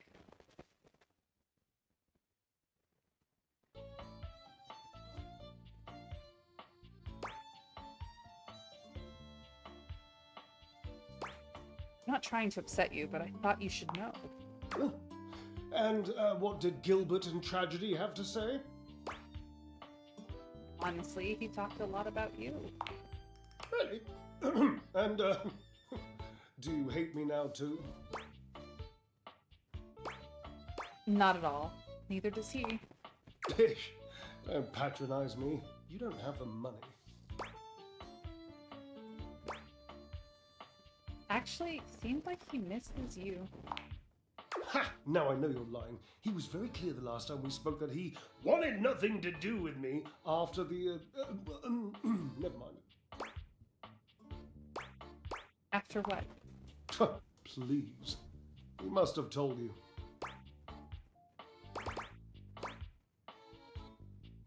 He didn't, actually. Not specifically. I don't like to tell this story. I don't know that I ever have, really. Washy called it the pale betrayal. Aw, what a cute nickname. Oh, sweet, dry as sheet.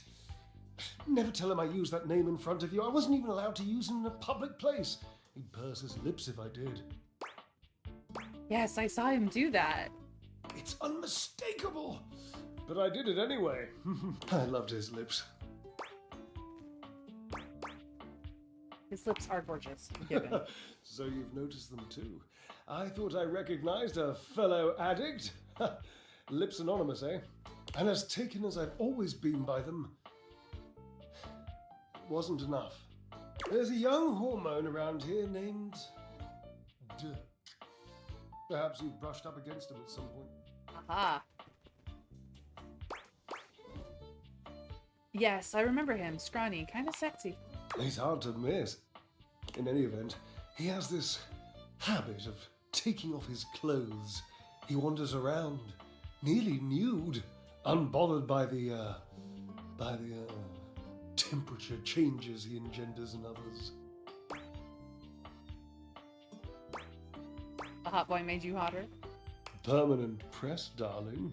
He used to do it so often that Washford and I took to using his clothes as part of our act. He would flip them and wring them and fold them whilst he was flipping and folding and wringing me. It was, my God, it was spectacular. I was spectacular. But after years of doing this act with Washford, it began to grind on me. Washford can be very difficult. And one being can only take so much from another before the pressure has to be released. The heat has to go somewhere. What did you do? Well, we were in the middle of our act. We were using Dirk's ripped jeans and one of his chest-smushing polos, and Dirk was just lying there like he used to, dirty and shirtless, and I had this brilliant idea of including him in the performance. You didn't ask Washford, did you? No, I did not, all right? We were in the middle of our performance. You think nature asks an opinion in the middle of creation? Doug didn't have to do anything. I just struck up conversation. It was this sexy, witty, improvisatory repartee. He just kept saying the nicest things to me about our act and my costume and how much he liked the musculature of my shoulders. So I kept him talking and I refused to give him his clothes back. I mean,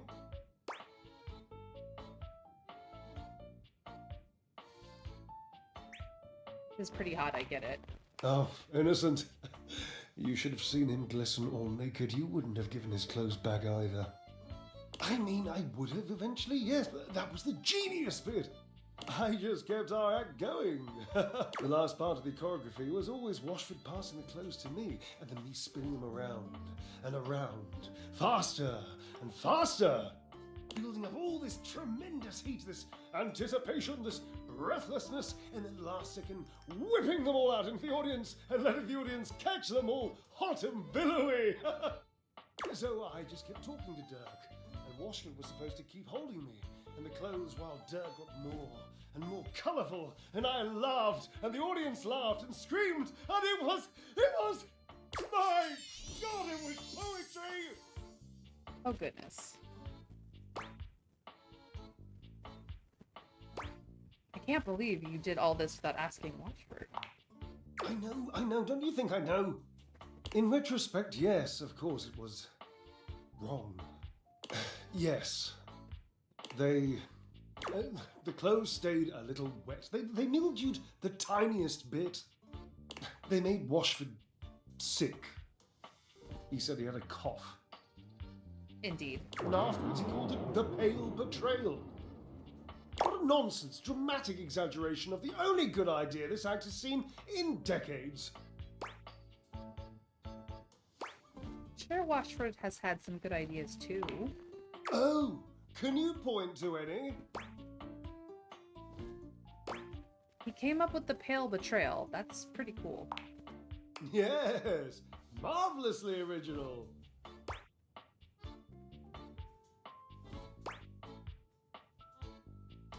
I think it's creative. The result of your betrayal was a pale mold. Oh, mildew washes out, please. He was more upset about the, flirting. They are a pair of drama queens, yes. I was barely flirting. I would hardly qualify it like that. Dirk was just being nice. Washford was always so damn sensitive. But if you knew he was sensitive, why did you flirt with Dirk? It wasn't really flirting. He was being complimentary, and I was playing along. If that's flirting, then I need practice. I was performing. I was making our act better in the process. So, what's the harm? You know how sensitive Washford was to your actions. Yes. And you loved Washford. Yes. I loved him. I am. Dirk was just being so nice to me. Nicer than Washford? No, not nicer. Of course not. Just Washford can be so mysterious. You know, he can be very difficult to read. Sometimes I didn't know where I stood with him or how he felt. It was just nice for once to be talking to someone whose every other word was how wonderful I am. Dirk told me I had inspirational extension. And I do! You haven't seen it, but I'm basically one of those nesting ladders.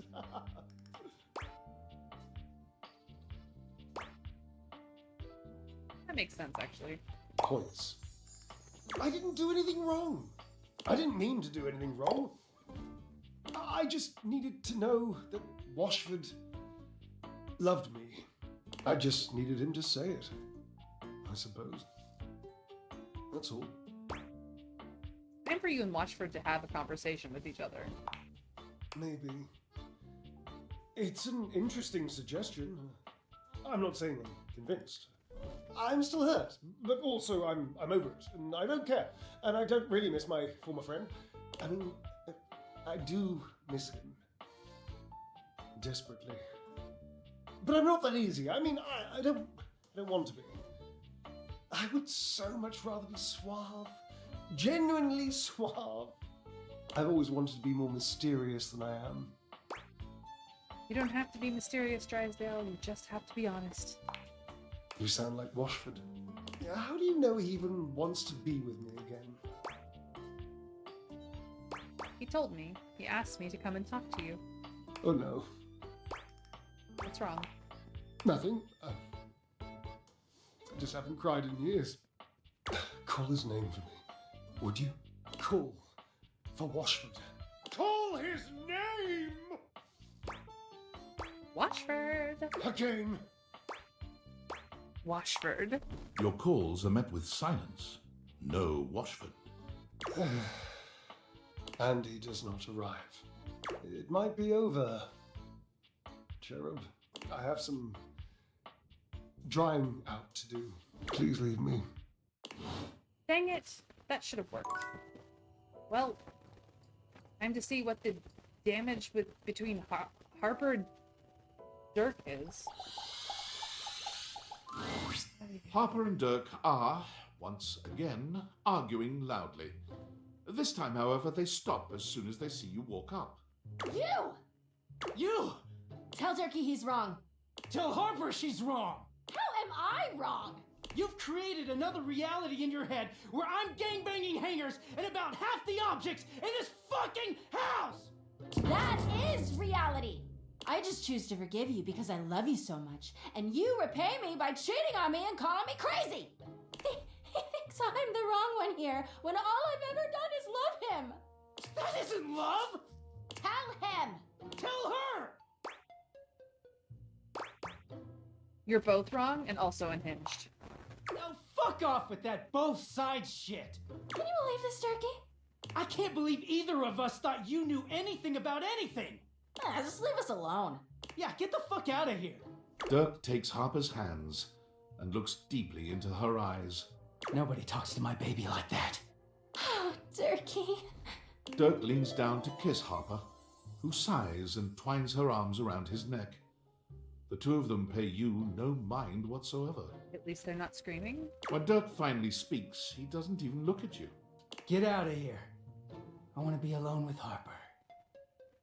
Yeah. Oh, Turkey.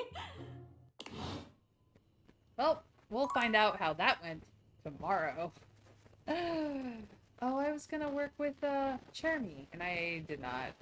Nope. That's what I was missing. I'm an idiot. It's fine. Keep me safe, my man.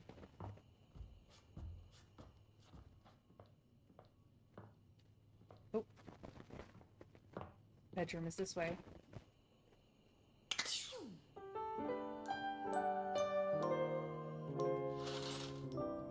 Yeah, there was no winning. Nope, not at all. Okay. We're gonna try dining room table, Abel.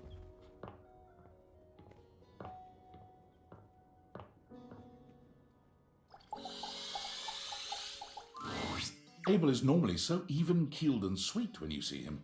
The alarmed look on his face really takes you by surprise. You alright? You should have seen him last night. He was hammered. Hey, Bev. I beg your pardon? Sorry. No, kidding. That was the rest of us. Abel was just here making sure everyone else was good, as per usual. Of course you can win. Just become a permanent nudist and get rid of your hampering clothes forever. You're not wrong, Trav, but at the same time, I meant there was no way you could have either of them be happy with you. That was the winning I was referring to. Unfortunately, we kind of left a mess here last night, and I swear I was just coming to help him clean it up. But I kind of grabbed for this cup a little too fast. Oh yeah, that might be trickier. And I fell a little hard onto him. Next thing you know, I'm wobbling like a newborn fawn. I got most of the beer off of him, but his leg is just like that now. You weren't drinking with them, Abel? I'm not sure how I feel about you guys having parties without me. Explains why it smells like a brewery in here. No, I'm not sure how I feel that they didn't invite me.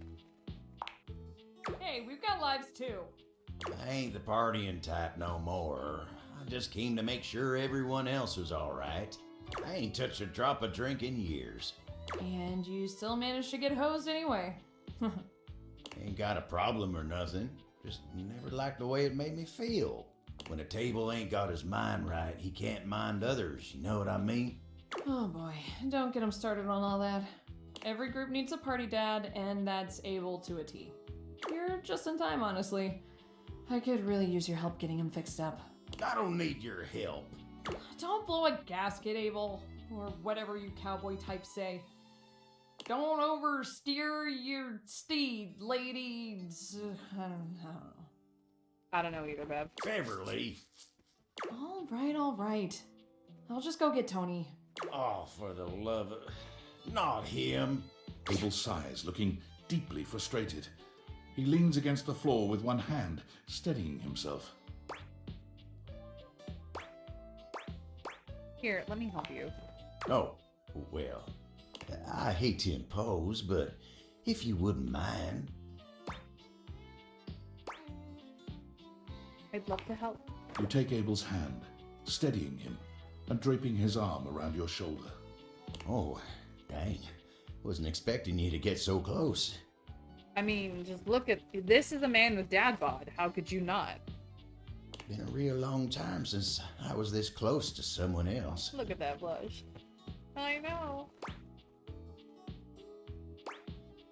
I hope you don't mind my helping you. Oh, no, not at all. It's nice. He is absolutely adorable. I got so used to just doing things on my own, you know? A feller can do with some reminders of how good it can be to rely on others every now and again. You're a real decent sort. I won't forget this. Tony's arrival leaves no room for further conversation. He struts in, twirling a screwdriver in each hand and grinning like a used car salesman. Hey, Tony. Tony to the rescue! Ooh. Boy, look at you, Abel. Abel turns away from the two of you, humiliated to his very core. Why'd it have to be him? Hey, come on now, guy. Ain't nothing wrong with being rescued by Tony. Can't tell you how many times I get someone to all over this house to fix our friends up. Fix me, Tony, please! And I come through every time. You break more'n you fix. Tisk, tisk, tisk. You keep talking shit like that and I won't fix your leg. You wanna do your job wobbling all the live long day? That what you want? What I want, you gonna know. Huh? No. Just say the words, fix me, Tony. That's all it takes. Don't be a dick, Tony. Just fix him. Hey, I ain't being a dick. Just asking for some basic respect. You being a dick. But whatever, I'm not gonna waste my breath. I'm a professional, and I'm gonna do the job. Tony bends down under the table, getting to work tightening a screw. Tony whistles as he works, but there's not much to it. He's back up after a few moments, pocketing the screwdriver. Alright, let's see you stand on that leg now.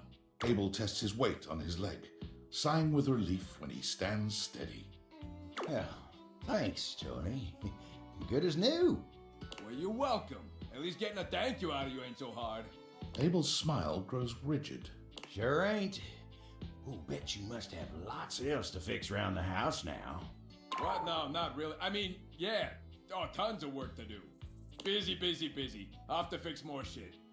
Oh, good. He gets nudge, nudge, wink, wink hints. Tony struts back out of the room, leaving silence in his wake.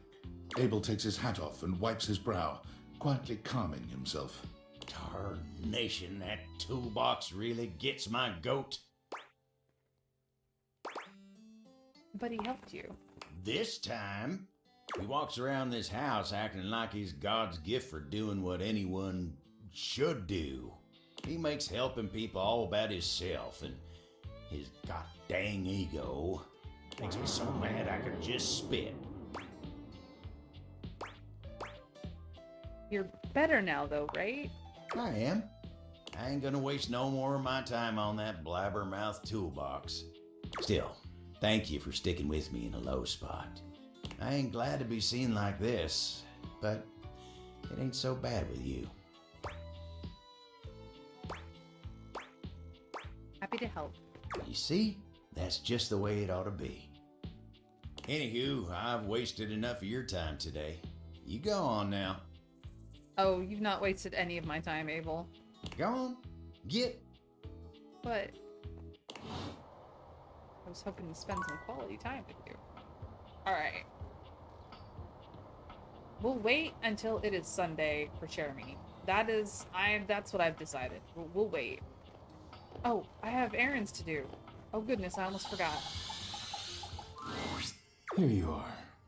Yes, sorry, it took me so long. I hope you're prepared to work. Absolutely. Absolutely. You are to make deliveries to Mitchell, Beverly, and Kopi. Do not return until you have completed your deliveries. Mitchell, Beverly, Kopi. Got it. Please rest and take care of that chip while I'm gone. Of course. If you have any questions about the deliveries before you go, now is the time. Tell me about Mitchell's delivery? You will be delivering plates to Mitchell. He uses them to serve food. The food is then eaten from the plates. I do not know what else to say about the plates, so I will stop speaking now. He must take great care of the plates if you keep delivering them to him. He does indeed. Mitchell understands that plating is equally as important as the quality of food when it comes to cooking. This is what separates professionals and amateurs. If you have any questions about the deliveries before you go, now is the time. About Beverly's delivery. Beverly will be receiving cups of all shapes and sizes for her drinks, both alcoholic and otherwise. The cups will be used to serve drinks. Beverly has broken more than a few glasses after imbibing her own drinks, so you must give her a stern warning to be careful with these. I can think of nothing further to tell you. It's kind of you to supply her anyway. While I wish everyone had my respect for the dishes, Beverly does provide a very useful service to the house. And she is appreciative, even if I wish she were a bit less clumsy while drinking. If you have any questions about the deliveries before you go, now is the time. Tell me about Kopi's delivery. You will be delivering coffee mugs to Kopi. Coffee mugs are ceramic cups used to drink coffee. I am struggling to think of any further pertinent information. Does Kopi treat the mugs well? Yes, she does. I am always happy to make deliveries to her. If you have any questions about the deliveries before you go, now is the time. I'm good. I have nothing more to tell you. You may leave now. Would you bless the dishes before I go? I am not the spiritual type, but if you like, rub-a-dub-dub. Thanks for the grub. That was unexpected and also perfect. You may leave now. And I'm gone. Alright, well I do have enough hearts left to make the deliveries, so Michelin. Oh. Pitiful. Utterly mismatched flavor profiles. Texture's a mess. I've got a delivery from Daisuke. Mitchell waves a hand at you. Ah, yes. Unpack them for me, won't you? Sure. Mitchell looks over your deliveries, nodding his approval. Brilliant. These are perfect for what I need. They should look spectacular in the dining room. Does it really matter that much? These are just plates. Just plates? Just plates? Food is an art form, and the plate is the canvas. The presentation is a non-negotiable part of the deal. Plating is as vital to a dish as the seasoning. It elevates the entire experience. He's not wrong. Without Daisuke's hard work keeping me supplied, my dishes would be nowhere near Michelin level. I guess I should be more appreciative of my dishware. Damn right you should. Daisuke spent years refining his craft, creating his own ceramics. He has a respect for the work you simply can't be taught otherwise. You do well to model yourself after him. Now, if you'll excuse me, I have reviews to complete. Alright. Bev. Oh, hi. Welcome to the Tipsy Tumbler. What can I get for you? I am actually here for a delivery. Delivery? Oh, you must be talking about the branded rocks glasses I asked Daisuke to get me. Oh, thanks so much. I'll take those right off your hands. You hand Beverly her package, and she sets to work unpacking and cleaning the glasses right away. I'm glad Daisuke managed to get these for me. How is that old dish slinger anyway? He's recovering from a chip, but he seems alright. A chip? Oh, poor guy. Well, that's the last thing he needs. But then again, maybe he'll finally relax a little now that he's forced to. So he really just never takes a break, huh? Yeah, he's always been into his work, but he used to make time for his hobbies and friends. Did he tell you he writes poetry? He hasn't told me anything but dishes. Oh dear. He's fallen right back into his old workaholic pattern. Someone needs to remind him of who he used to be, who he still is. He's a real passionate guy, you know, but passion can lead to pain. This is true. It's easier for him. So he's into poetry. I'll have to remember that. Write him a poem. It'll really tickle his teapot.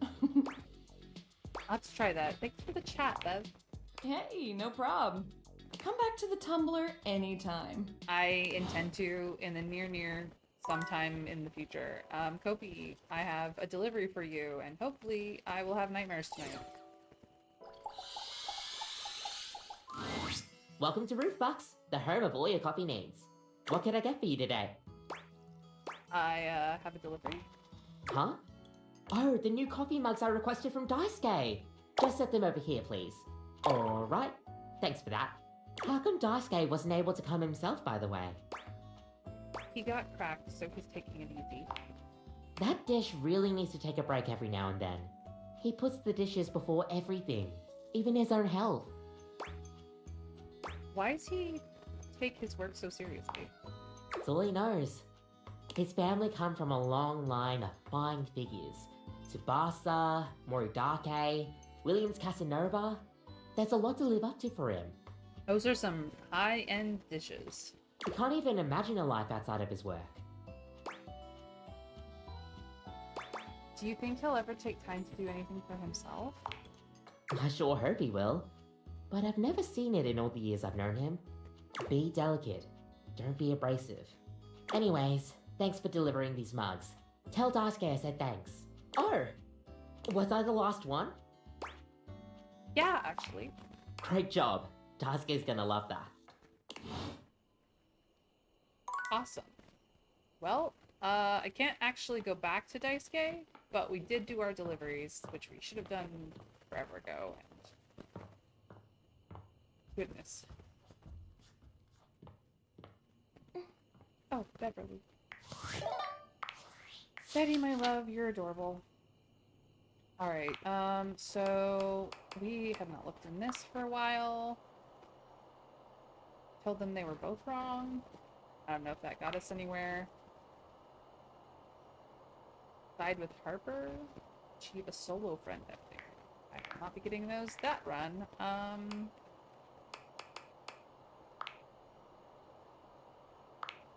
We did get the Pale Betrayal.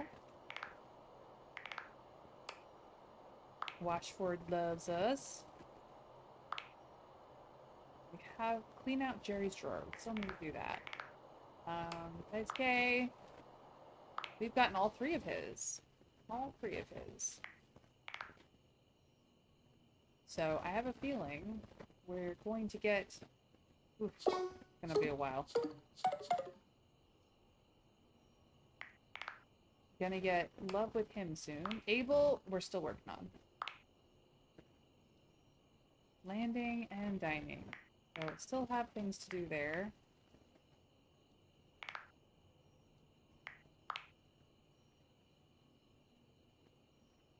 Alright. We got all three of hers, though.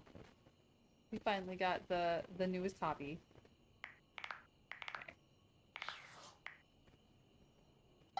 Oh. Time for sleep.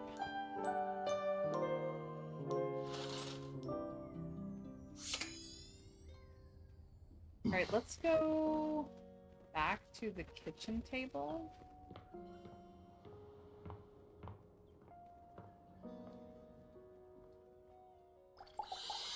Or no, the dining room table. Abel does a funny little dance, sticking his leg out and shaking it at you. Oh, he's adorable. Look at that! My leg's still doing great, thanks to you. I didn't do anything. Tony did all the work. All's well here, amigo. I'm gonna get back to doing my job. Okay, so it wasn't there. That's fine. Dice K, how are you doing? You find Fabrizio and Daisuke mid-discussion. Hello, Fabrizio. Beautiful. Like a ceramic sunset over a shining sea of China. I told you I would help you organize. Just look at you now. Even an injury cannot slow you down. Your assistance has allowed me to catch up on the rest of my work. I'm truly grateful. It's no problem whatsoever, amico mio. Ah, speaking of friends, it seems as though you have a visitor. Ah, we will speak again, Fabrizio. Farewell. I would not mind getting into a threesome with those two either. I will happily be in the middle. Ciao. You have the air about you of one who has completed their mission. I have indeed. I hope I wasn't interrupting anything. No. Fabrizio was only helping me reorganize inventory. You finished your deliveries then? I mean, this is just two different forms of yes. Which one should I use?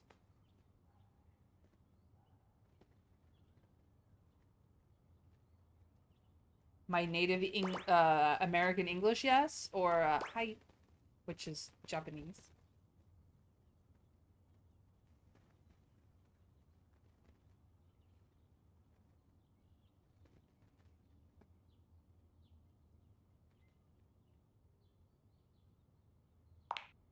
Very good. It seemed to go over well. It is almost as if our near-tragic accident never happened. With your help and Fabrizio's, I suppose this means my work is finished now. Daisuke stares up at the dishes in the cabinet with an inscrutable expression. You wonder if now might be a good opportunity to bring out another side of Daisuke. There must be something else to be done. Perhaps I can rearrange the dishes again.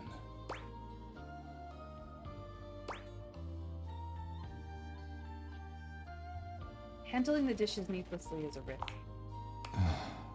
You are correct. I suppose I could spare a moment to sit. Would you care to join me? I'd love to. Come, sit. As you sit with Daisuke, both of you gazing up at the majesty of the china cabinet, you turn over the advice you received in your mind. You could talk to him about coffee, poetry, ceramics.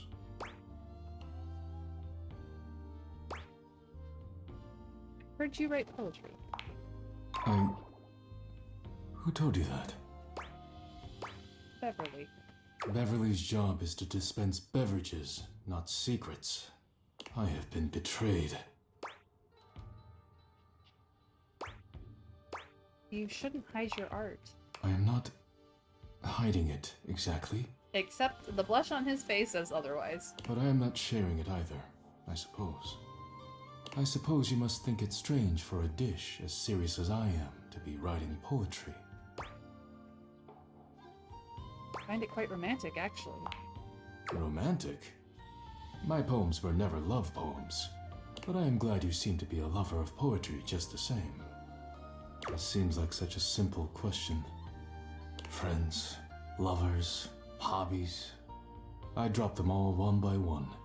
They were pleasant, to be sure, but a distraction. When a relationship ended poorly, I often thought of how much time I'd wasted trying to please others. When a hobby reached a plateau, I felt as though I let time slip through my fingers, time I could never get back. When I work too much, I do not have similar regrets. Or at least, I used to think so. Being forced to slow down has shown me perhaps my priorities have been incorrect for years. Now, faced with a quiet moment and friendly conversation, I find myself woefully inadequate. like a broken plate fused together with hot glue. I'd love to help you work on reconnecting with yourself. It is a kind offer, truly. But I am unsure if there's anything left to salvage here. I have much on my mind. Forgive my rudeness, but I must bid you farewell. I am no longer in the mood to chat.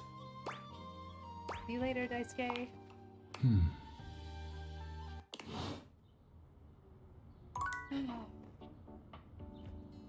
Well, back to the drama of the laundry room.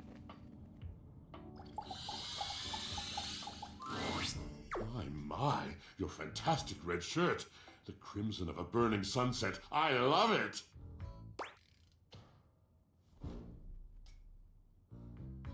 I've been thinking of getting you and Drysdale back together.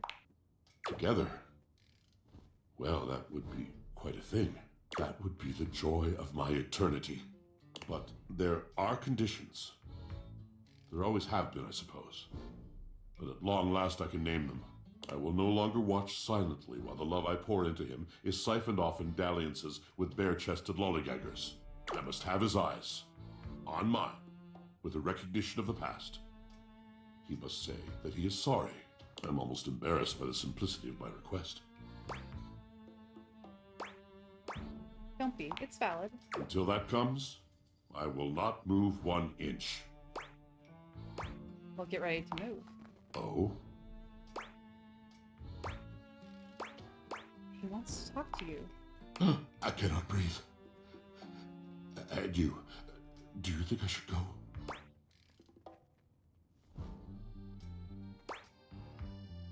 Of course I do. You two are obviously in love.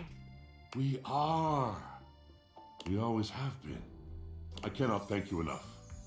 What selflessness, what dedication, not just to a friendship, but to the higher meaning of love. You truly are precious to me. Alright, let's see if we can't make this happen now. Ah, Cherub. There you are.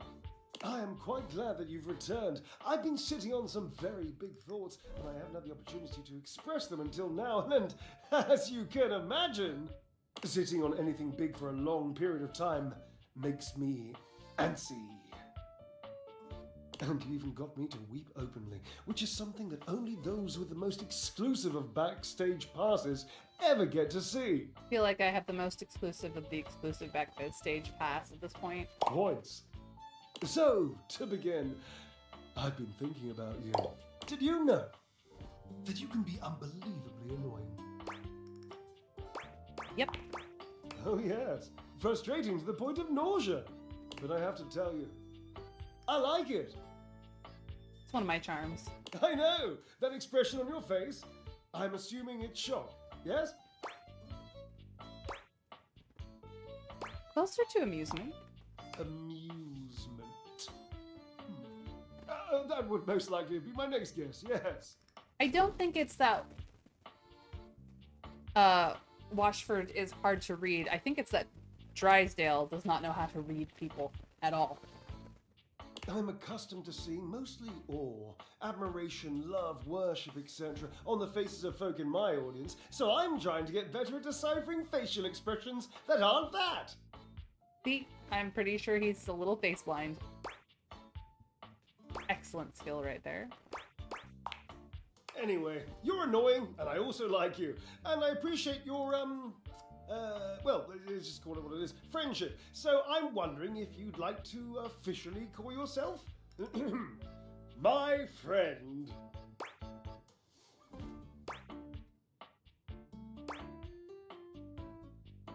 I'd love that. Let's do it. Do it we shall! The friendship, I mean, nothing else. Oh, nothing more. I mean, dear Barbara, you know what I mean. Wink. Dang it. I didn't woo him enough. I got more charm, though. Well, I'll have to wait till tomorrow, because now I need to go find out what these two are up to. There's no yelling when you enter the laundry room today, but the tension is the thickest it's ever been. Harper and Dirk stand facing away from each other, neither speaking to the other. They perk up when they see you. It seems your little discussion the other day hasn't affected your relationship with them. No matter what I say, no matter what I do, I can't get Durkee to see how much he hurts me. Harper will never evaluate her behavior, ever. So, we need an outsider's perspective. They need me, you guys. They need me. You're good with this stuff, right? Just tell us what to do. I'm at my fucking wit's end. I'll take it. I just feel paralyzed when I think of leaving or staying. I don't want Durkee to leave ever, but I don't know how to make him understand my feelings. Please, just tell us what to do. I'm over this.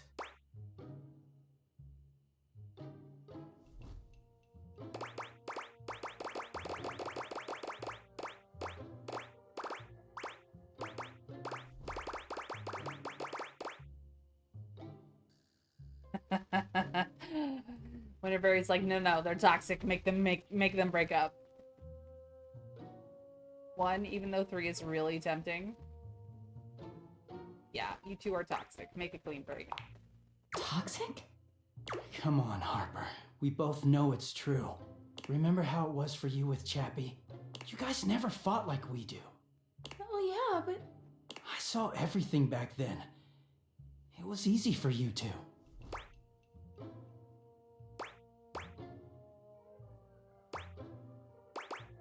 You two are making yourselves and everyone around you miserable. I guess we are. I can cop to that. I just don't even know what life looks like without you anymore. Remember how it was before me? You can have that again. You can find someone to love you like Chappie did. How can I? I don't know what's out there. You made me sad a lot, but you know me, and I know you. I don't want to start over.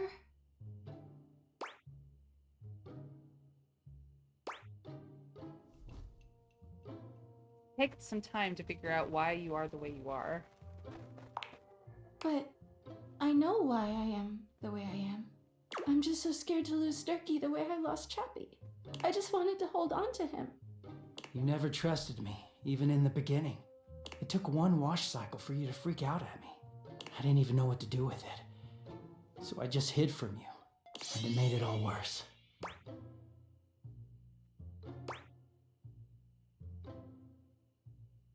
Harper isn't the only one who needs therapy. That's fine with me. I know how I got here, but I don't really know what to do to never go there again. But I guess we can all agree this isn't good. Not good at all. He sighs. Harper looks as if she might cry, but she manages to hold off. Is this the end, then? Think so, yeah. Harper holds her arms out, and though Dirk hesitates for a moment, he walks over to envelop her in a tender hug. I'll miss you, Durkee. Don't miss me, Harper. Just take care of yourself, okay? Yeah. You too. They linger for a few moments, and then they part slowly, both turning to look at you. Hey, thanks for everything. We were so deep into this, we couldn't confront the truth on our own. They really could not. I needed someone else to tell me it's okay to let go. I'm scared too, but I'm gonna go see Washford and Drysdale. I wish you well, Harper. I really do. Hey, I might actually have clothes in my closet here soon. You too, Durkee. Dirk. Dirk gives each of you a nod, and then he walks off in the direction of the washer and dryer. Harper turns away, a tear sliding down her cheek. God, I can't look. She turns to you instead, with a warmth in her eyes. You know, you've really been there for me. Now that Dirk's gone, I never realized just how weighed down he made me feel. So I hear that you're single. But you come and go on your own all the time. And no matter how much Dirk and I screamed at you, you kept coming back. Maybe it's not that I have a trust issue. It's that Dirk couldn't be trusted. Please just promise me you'll get therapy. She rolls her eyes at you. All right, fine. I'll see someone about it. But I don't want to talk about that. I want to talk about you and me. I've only known you a short while now, but you remind me of Chappie. With Chappie, it was right immediately, and you... It's just been so easy with you. You've seen me at my worst, and you keep coming back. I know it's a little fast, but I believe that when you know, you know. Please, tell me you'll stick around. I want to be with you.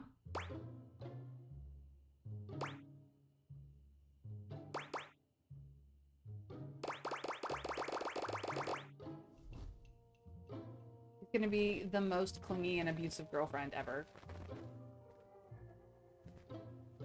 Well, do you want a love relationship with her? Should be easy to get.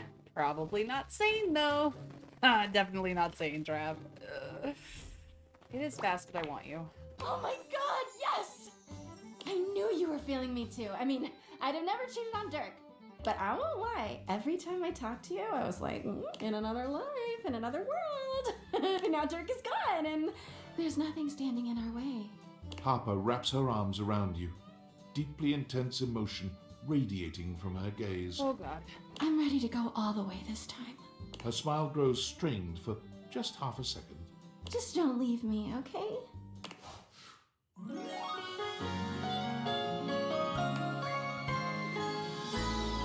leave me, okay? I got more charm. I am so charming now. Okay, well, I'm gonna go see if that changed anything in the house.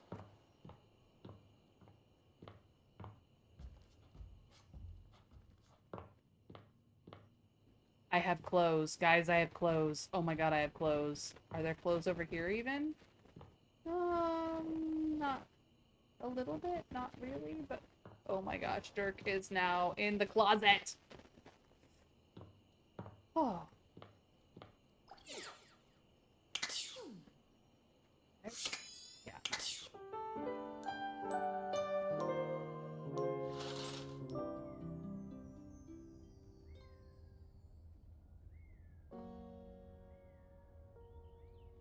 Well. See how he's doing. An oddly familiar face greets you when you open your closet. Strange. You could have sworn you've met before, but you're also certain you've never seen this guy in your life. I think you could have told them to stay together. I could have, but no. Dear gods, no. What's that look for? This how you greet everybody? You look just like Dirk. Duh. It's me, Clarence. You met me as Dirk. Dirk for dirty clothes, Clarence for clean clothes. This is the version of me that Harper was so opposed to. She just couldn't stand that I was hotter than her like this. He gestures to the closet around him. The Hanks live here, but we're certainly not an item.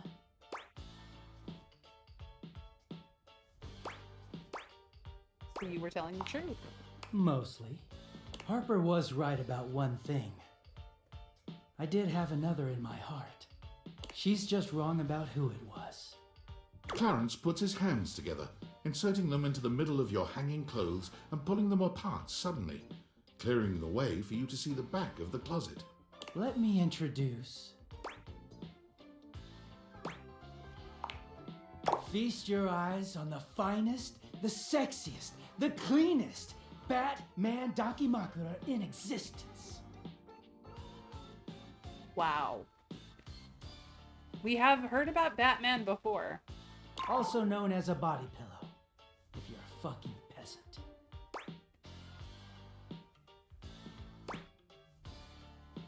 Does this mean that you're not single?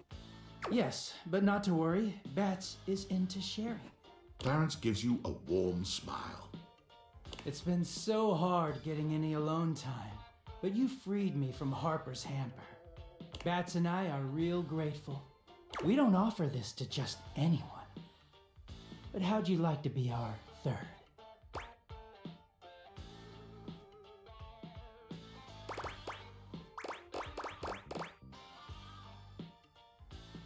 Chat, is it a hell yes or a can I please talk to Dirk? Like, I am not opposed to this situation.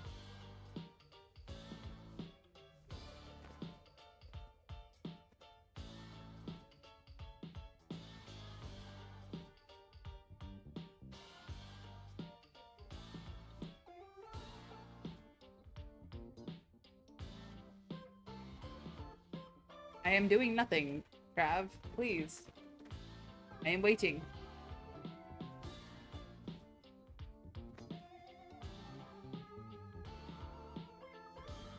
You can either have a relationship with Chance or with Dirk. You can decide which he's going to be for you. I think it's permanent, though. I would assume so. Which is why I was asking whether it should be a hell yeah or a can I please talk to Dirk. And again, I am not opposed to this particular situation. Clean clothes and a lovely pillow on the side. I'm not opposed.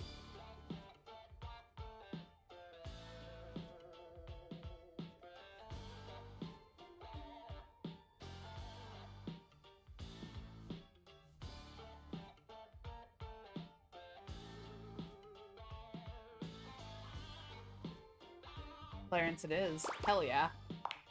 Clarence takes you by the hand, pulling you in close so that you're sandwiched between him and his Batman pillow. Perfect. Good choice. We're about to make this entire house seethe with jealousy. There's never been such a hot couple. The pillow says nothing. Bats, wow, so dirty. But I agree. Welcome to the greatest, sexiest relationship you'll ever have. Clarence Couture. Nice. Oh, I didn't hear his catchphrase. Looks like I got sass from that. Nice. Well, that worked out for me. I got them both. I'm such a selfish person. Look at all these people who I am so into. It's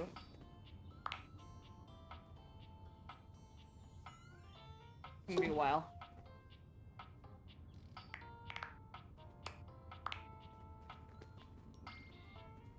Yep. Well, it's tattoos. Interesting.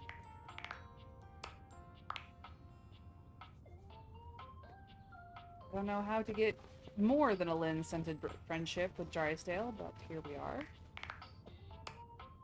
As for Washard and I, we are in love.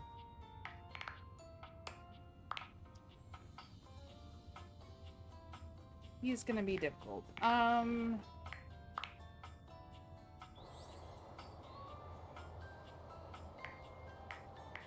We've done Abel today.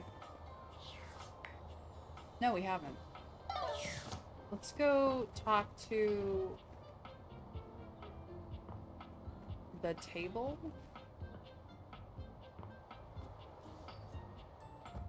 This one.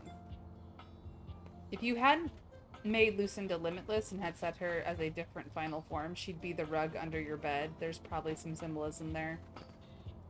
It's fair, but I am quite happy with Lucinda limitless. All's well here in the foyer, amigo. Would be nice if more folks came over. I'd love to see more of them coming through here. Oh, but don't you worry about that. Just... Okay, I don't know how to get... I don't know how to go forward with Abel. I may have to do coffee table Abel next time. We need... We're gonna get back into this situation. My, your fantastic red shirt. The crimson of a burning sunset. I love it! I should have done Drysdale first.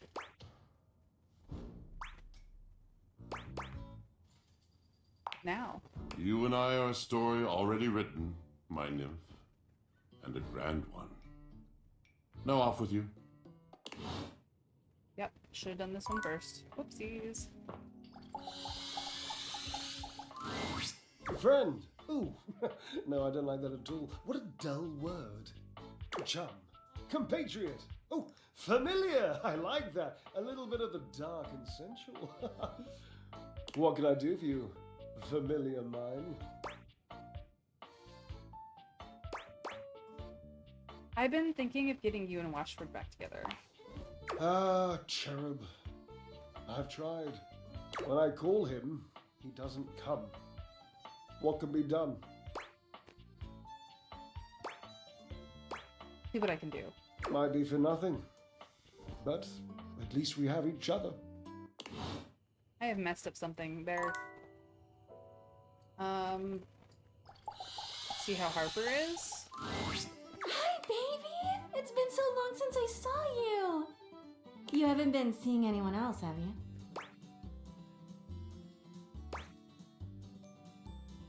You're the only laundry hamper in my life, baby. Oh, good. Well, don't keep me waiting so long next time, okay? I get so lonely in here without you. Wow. Okay then.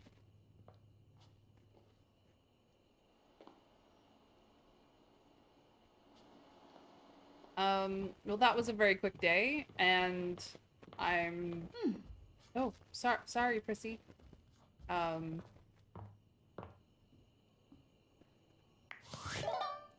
Okay, I need a new game plan, clearly.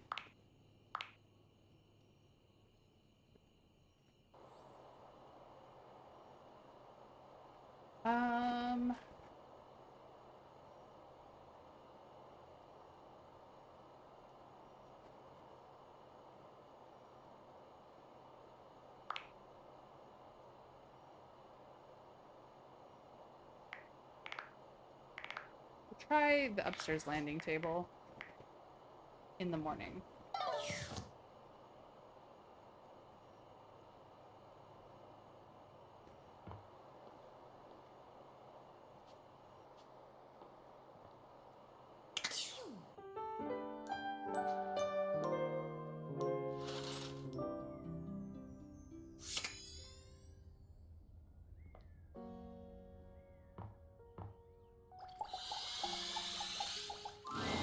When you walk up on Abel, you find him in a state of distress, though the reason is immediately apparent. Oh dear. Hey there, Abel. Whoa, you're soaked. Tarnation. Why'd you have to come by now? What happened to you? What happened to him? You should be asking what happened to me. Oh, Celia. Begging your pardon, ma'am, but we're both dripping like a cracked bucket in a typhoon. Oh, my apologies. This must be so hard for you. Is there a leak somewhere? How am I to know? All I know is I woke up in the middle of the night like this, absolutely waterlogged. Entirely unacceptable. Of course, you woke me up not long after. You gotta take care of Miss Celia first. But she ain't the only one. Poor Keith had to relocate for a little while. I got so many folks counting on me. I ain't much good to him like this. Someone get a hold of Tony and send him up here immediately to fix this. Tony, come here. Sorry. Been up to my ears in contracts for jobs around the house and, You know quite well that the needs of the governance outweigh your silly special projects. Right away, Madame Mayor. Whew, she's terrifying. Unbelievable. Well, Celia's got her leak fixed. But what about me? As if on cue, a cool breeze rolls through. Fantina has arrived, as though summoned by Abel's distress call. Hi, Fantina. Fantina? What are you doing here? Oh my god. I heard Abel needed help, but I didn't think you'd be here too. Oh my god. Oh my god. Oh my god. Okay. I'm calm. I'm cool. I got this. Abel looks back and forth between the two of you, still dripping water. You all right there, Fantina? I'm glad you're here, Fantina. You are? Her eyes grow cartoonishly big and shiny. Did you know that the record player is on the table too? I did know that the record player is on the table too, and I should probably go talk to that table as well sometime. I'm so happy. We're gonna get Abel through this together. We sure are, Fantina. Abel looks pained at the thought of being indebted to the both of you. Well, what are you gonna do then? We are gonna dry all that water. If you could, like direct me? She seems to quiver with anticipation at the thought of you touching her. Just put your hands on my shoulders and... Happy to help. Me too! Let's do this! There is indeed one for the gaming okay, Chap, you caught my attention. There are tables, I should say, versions of Abel I have yet to speak to. Grab Fantina by the shoulders, aiming her at Abel. She lets out a blast of air so intense you wonder for a moment if a tornado is passing through your house. Abel looks like he's caught in a wind tunnel, his lips parting and cheeks shaking, showing his teeth in a cartoonish grimace. Fantina's air makes short work of the spill, drying Abel and the floor around him. When she's done, Abel tips his hat to the two of you. Thank you kindly. Much obliged, you two. Fantina isn't even looking at Abel. Are you kidding me? Working with you is all the things I need. I'm gonna be walking on air for a week. She walks away in a happy daze, only pausing to shoot a contented look back at you. There might as well be hearts in her eyes. Well, that was easy. Well, all right. I gotta say, when you came by, I thought I was gonna be embarrassed. And I guess I was for a little while. But look at me now. I'm right as rain and feeling like an old toad with a brand new lily pad.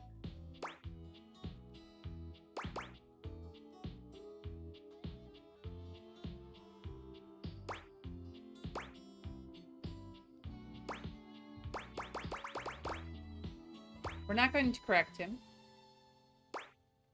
Just what does an old toad with a brand new lily pad feel like? Be suggestive, and you make me feel like a sleepy cat that found a sunbeam. 3. Okay. Dang, that good, huh? Oh, hell yeah. Well, you're really speaking my language now. I ain't been able to do much work since all this started, so yeah, I better get back to it. See you around, all right? You take care now. That sounded almost promising, and look, Keith is right where I thought he was going to be. Okay. We've done Abel. We need to check in with Daisuke.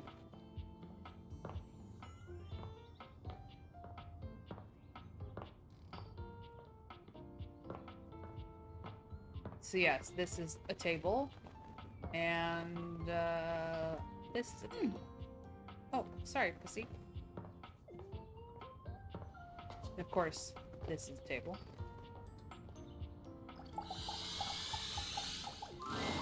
You don't see Daisuke right away, but as you approach, you hear him calling out to you. Please, come in. Oh. All right. Our conversation the other day showed me that I have been neglecting myself and my once beloved hobbies. And with my work done for the week, I found myself going mad for want of things to keep my hands busy. It felt like a good time to remind myself there's more to me than my deep and abiding love for dishware.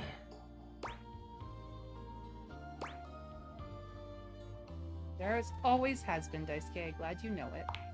I have not always known this. Perhaps I still do not. But I would like to try. When you injured me earlier, I was furious. I thought my worth lay only in my work, and now someone had taken my work from me. But being forced to lean on others allowed me to do things differently. I am embarrassed to admit that you and Caprizio have even improved on my processes in ways I hadn't imagined. I am far more efficient now. So if you allow me, I would like to invite you to indulge in a passion of mine. Poetry. He gestures to a table laid out with paper, pens, and a few lit candles. It's all terribly romantic. Oh, wonderful. Your enthusiasm touches me.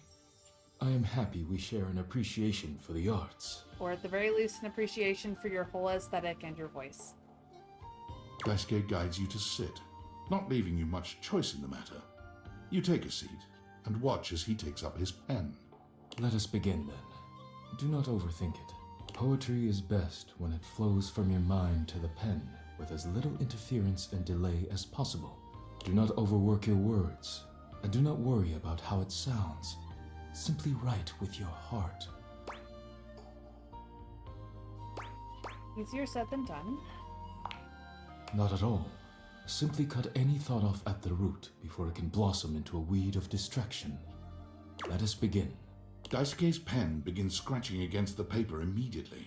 Perhaps he's inspired already, or perhaps he's been preparing for this moment. You, on the other hand, simply stare down at the blank paper before you. Roses are red. Violets are blue. I think you're hot. Can we fuck? No, that's not gonna work. Roses are red. Violets are blue. Your voice is hot. Can we fuck? Nope, that's not gonna work either. Damn it. You want me to be a friend? I am in love with all of my objects when we're very... It says date everything. I am trying to date everything. Not working out all the time, but I am trying.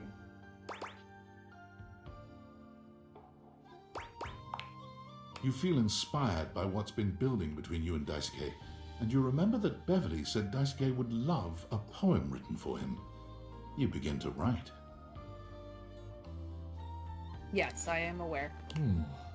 You are writing away there. I look forward to seeing what you have produced. Roses are red, violets are blue. You're a hottie. I think I'm in love with you. There. That one works. I am ready to share now, actually. Already? Wonderful.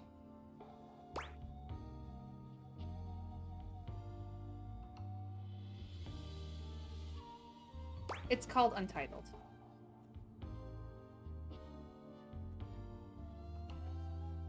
Oh, of course he wouldn't. It's not called Daisuke Let Me Smash. An ode to dishware probably would be okay, but it's called Untitled.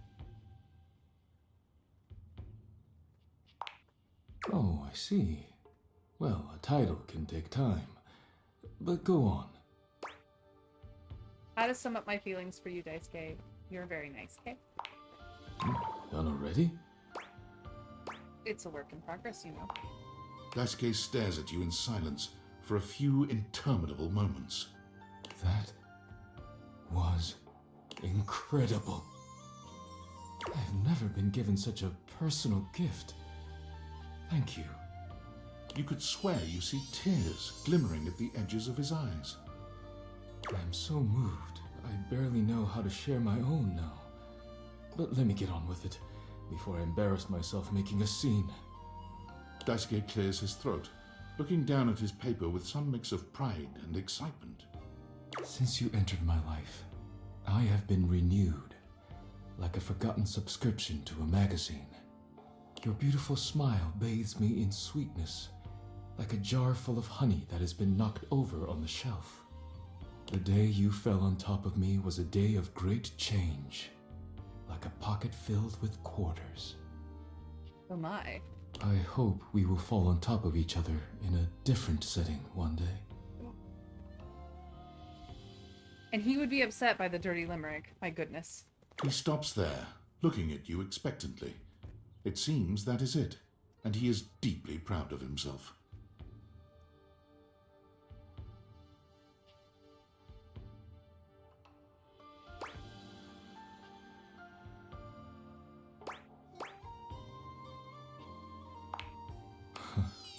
You are too kind. Thank you. It has meant much to me to be able to share this part of myself with you. Thank you for being here with me.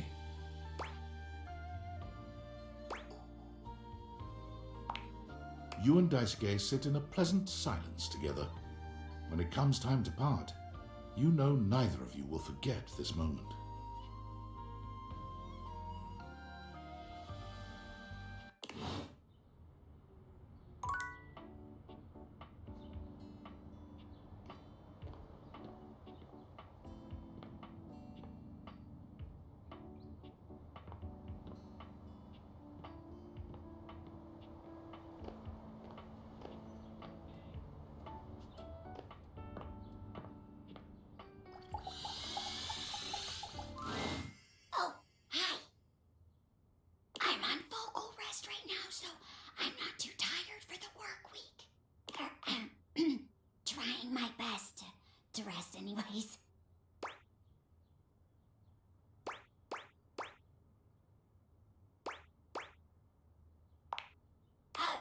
You're welcome to swing by the show another night if you like.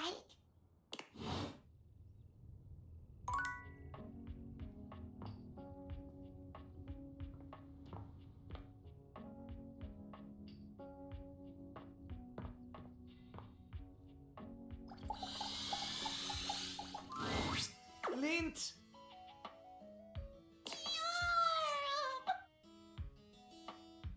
Lint!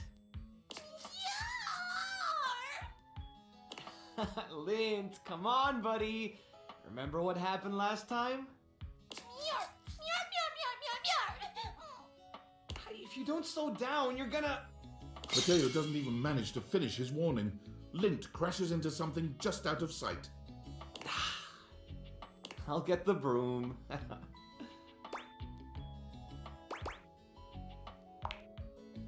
It's just Lint Eastwood, Dolly's pet. He always gets the zoomies after a bath. Linty! Speaking of... Linty! There's my big handsome boy. Look at you, fresh as a daisy. Dolly bends down to pick up Lint, planting a sweet kiss to the top of his head.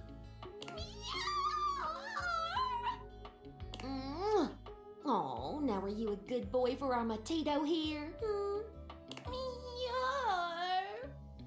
Tell me honest, he didn't give you any trouble this time, did he? Filo, no, nothing I couldn't handle. He actually did better with the trimmer. I think he's finally starting to trust me. Is that right? I am so proud of you, my fuzzy sweetie lumpkins. Oh. Thanks for always taking such good care of him.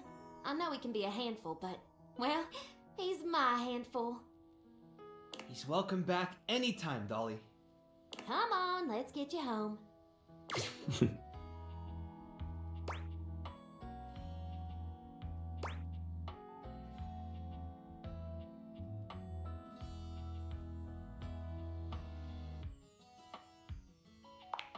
Mateo giggles nervously. You don't think she noticed, do you? He really has gotten a lot better. The first time she brought him in, he almost caused a riot between some of the newer rescues. At least now he doesn't try to jump out of the wash tub every time I reach for the shampoo.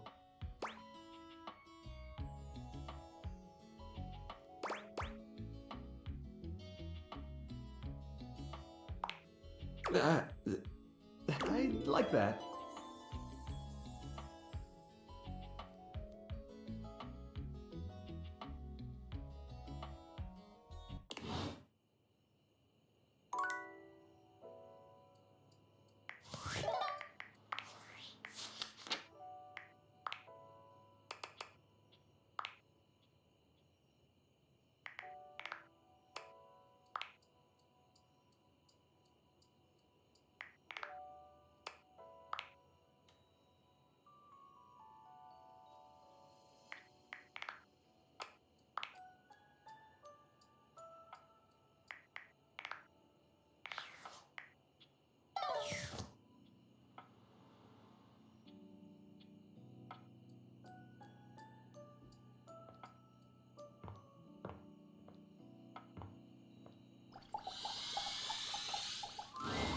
I'm so glad to see you again. You look lovely.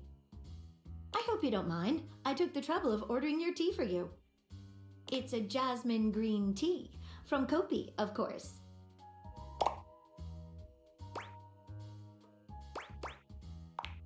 I'm so glad you think so. Hope you don't mind. I went ahead and researched your favorite order.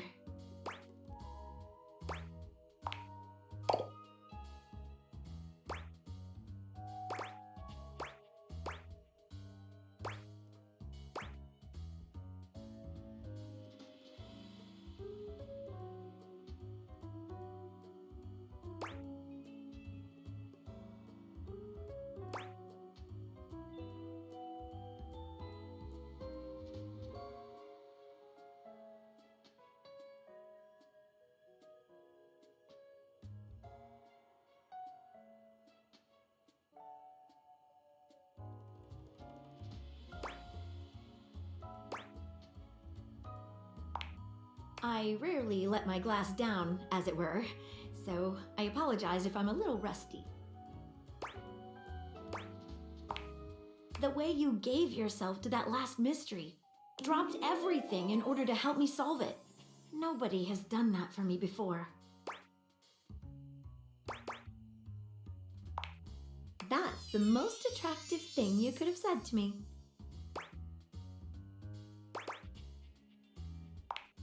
Oof, my heart.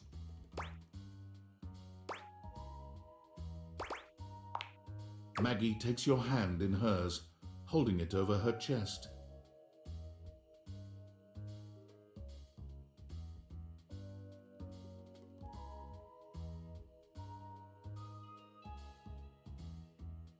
Put your hand just here, below my lens. Do you feel how it's racing?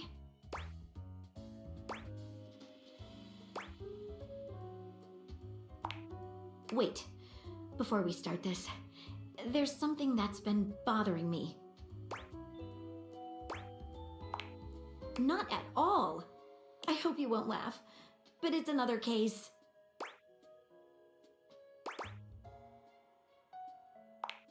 It has recently come to my attention that there is a counterfeit object in the house. Rumors have been circulating about it for a while. At first, I wasn't sure there was anything to them. After all, rumors can be nothing more than loose talk.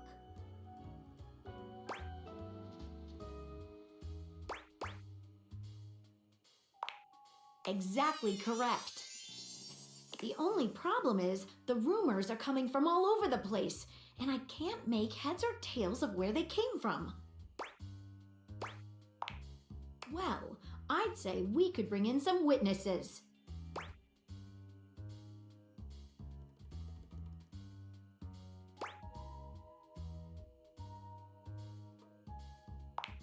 I knew you'd know what to do. Okay, so I've heard whisperings from Lux, Hoove, and Wallace. Who should we talk to first? All right, when you get in touch, I'll meet you there.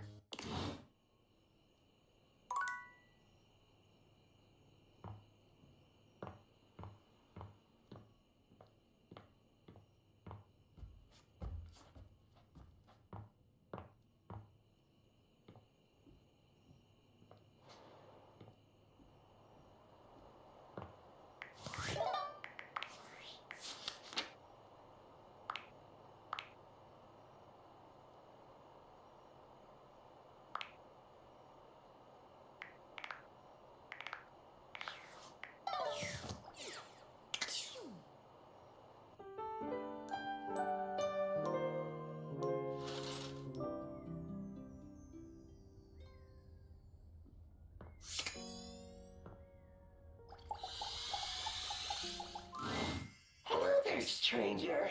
I'm Dina the Dresser. Need a helping hand?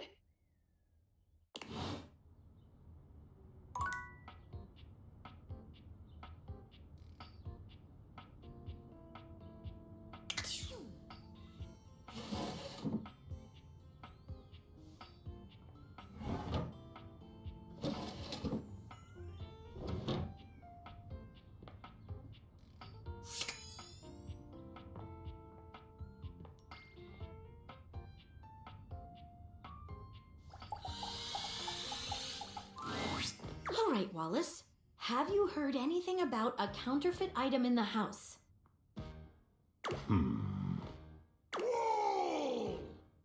Thank you, Wallace. You can go.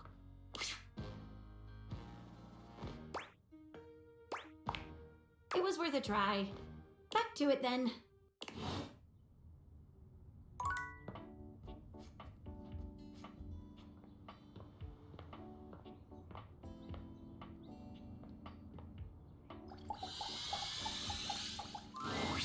Yeah.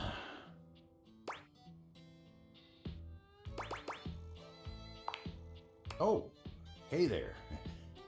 It's been great hanging out with you lately, but I just can't seem to quiet the storm inside of me. If you don't mind, I'd rather talk about anything or anyone else.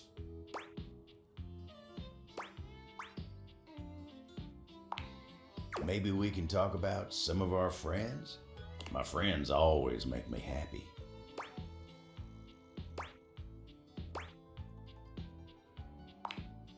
Dasha?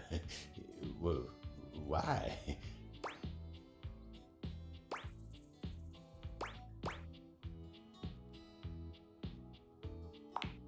Well, this is all too much for me. I'm a simple table. Let me get back to work.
Are you interesting enough to realize me yet?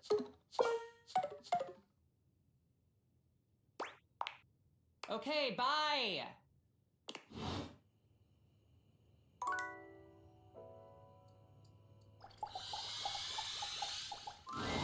Hey! Nice to see you again. Hoove holds one finger up to you, his chest rising and falling with panted breaths. He bends over, both hands on his knees, his forehead and cheeks shining. Give me just a sec.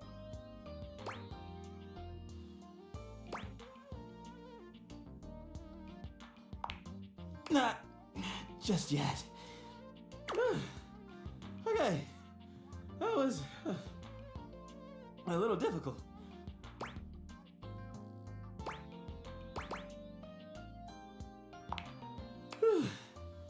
Yeah, seems like my suction is a little light right now.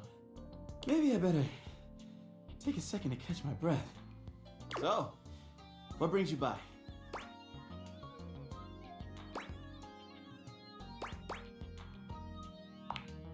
I love that. When I go somewhere first, though, I'd love to do something fun.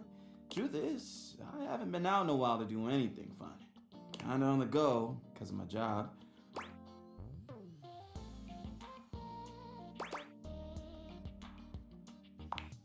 You read my mind.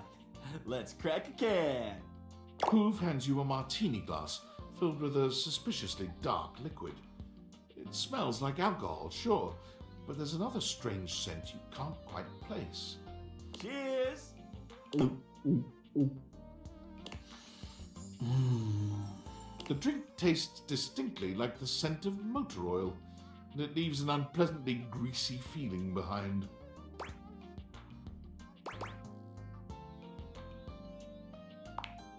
I know, isn't it great? So, how you feeling?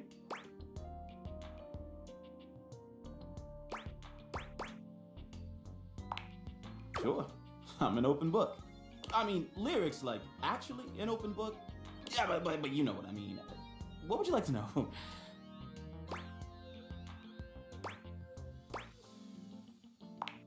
Oh, I don't know. To be honest, I've been feeling a little overwhelmed lately to think about love.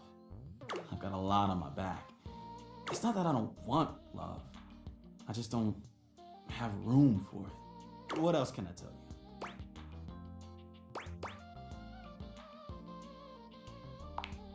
I mean, I guess I've been feeling a little overwhelmed. My suction's not the same as it once was. I'm struggling to get up in the morning. Lately, I just feel like I've got no space in my life. But I'm not sure why. I've got amazing friends, And I love my job. Every day I get to go around the house and I encounter so many amazing things. I collect them in my bag. I've got everything you can think of. Be amazed at the stuff I find.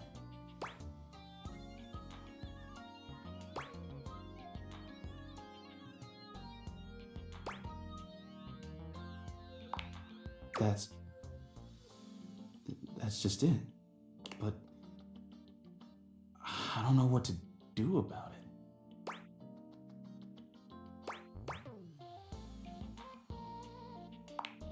Emptied it? Oh. Wow. I don't think I could do that. If I emptied it, there'd be nothing left. And then what would I be? Just empty, just nothing. Just, no, I can't do that.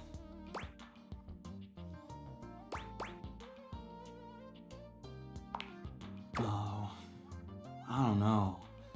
All that stuff is kind of private. I mean, I'd love to show you some things, but why should I trust you? Sorry, but I don't think that's gonna cut it. Maybe I'll show you later, when I know you better. Anyway, I probably better go. Thanks for hanging out.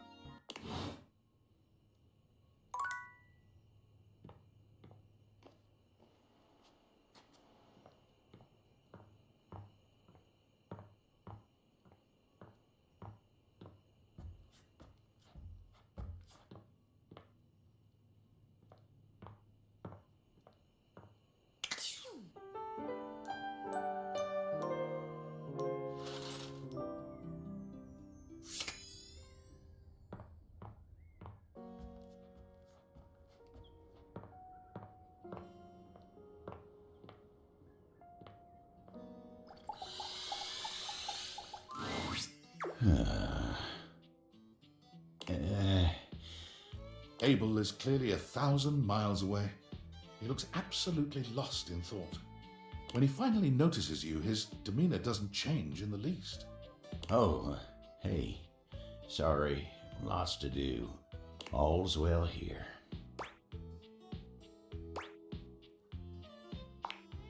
Huh? Us? You mean you and me? Oh, well, I ain't a real decisive guy. What is it you're looking for us to be?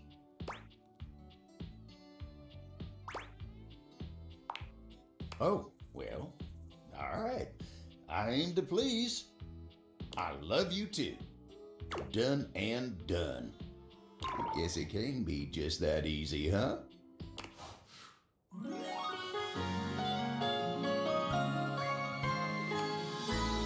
the stars to my sun, the brightest lights in the heavens above.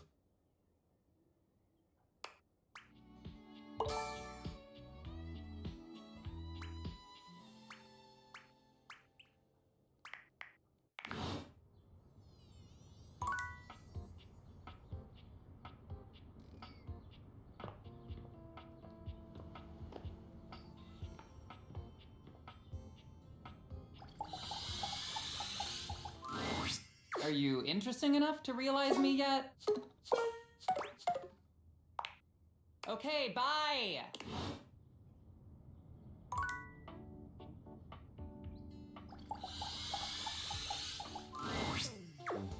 Huh? Oh! Sorry, I guess I drifted off for a sec. Been feeling even more scatterbrained than usual.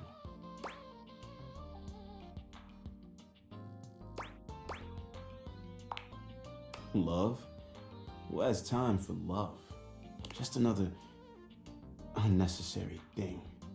Anyway, I don't know if I've got the space in the day to hang right now.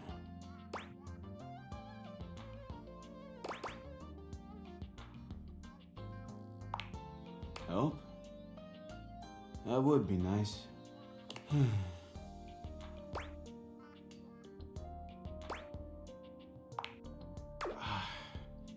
I don't know if I can just jump into that so fast. I've been collecting things for so long. I feel like a part of my identity. In order to feel comfortable letting things go, I think I need to reclaim some of myself first.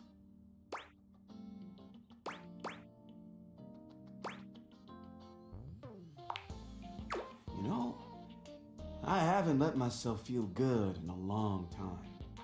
And there's nobody I'd rather kiss than you. You lean in to press a gentle kiss to Hoove's lips, and you're pleased when he reciprocates. He doesn't push it any further, but he's more than happy to meet your energy in kind. When you finally pull away from him, his eyes are still closed for just a moment. When your eyes meet again, he gives you a sweet smile. That was hot.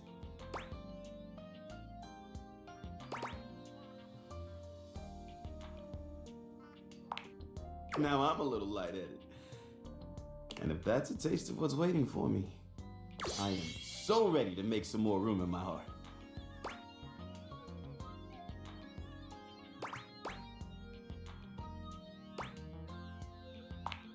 So, I've been thinking. I have a bunch of things left. I could let them all go at once. Or I can go one by one and maybe keep a few. What do you think?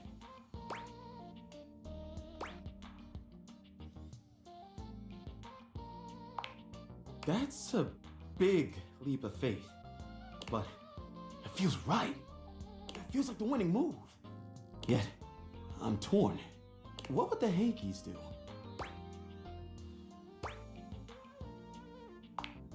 But they lost today. And if they lost, maybe I would lose too. Maybe I'd lose myself, my identity.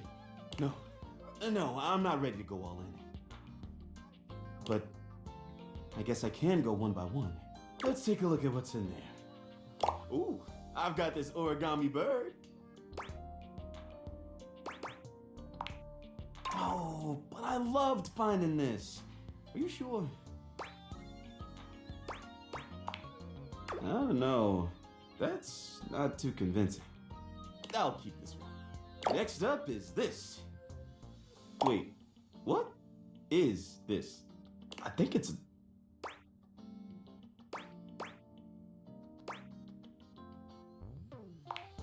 whoa, easy. Not even sure I want to touch it again.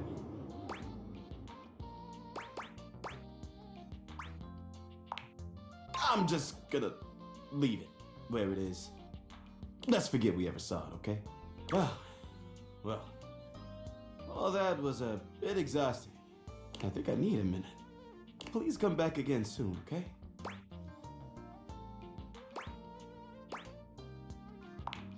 Yo,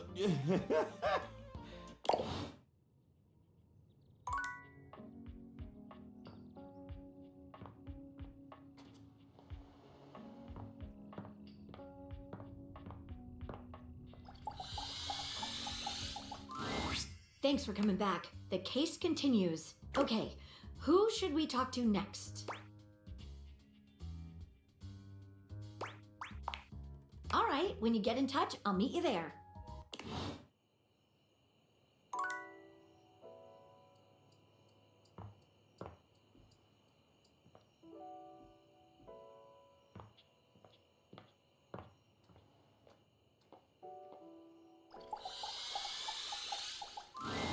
As always, you find Daisuke standing silently, deep in concentration.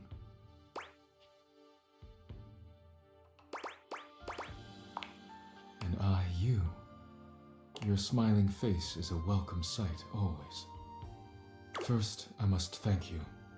When you first ran into me, I admit I was angry. I was furious, thinking of all the work I would be unable to do as I recovered. But when you agreed to help me, I began to see that in my pig-headed stubbornness, I was creating more work for myself. Caprizio's reorganization and your taking up my deliveries allowed me to see where I had fallen short, not only in my duties, but in my personal life. Yes. Daisuke reaches out to take your hand in his, lifting it to his lips and pressing a gentle kiss to the back of it.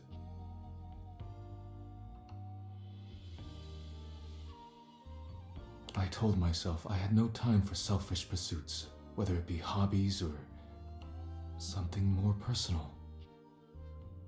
But I have found myself setting aside time I hoped I might spend with you, speaking of anything but work. I care deeply for you, and if you'll allow me, I'd like to take you on a date.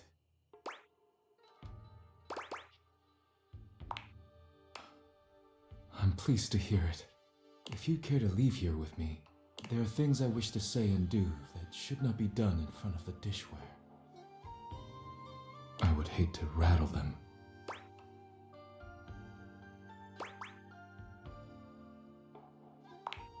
I welcome you to try.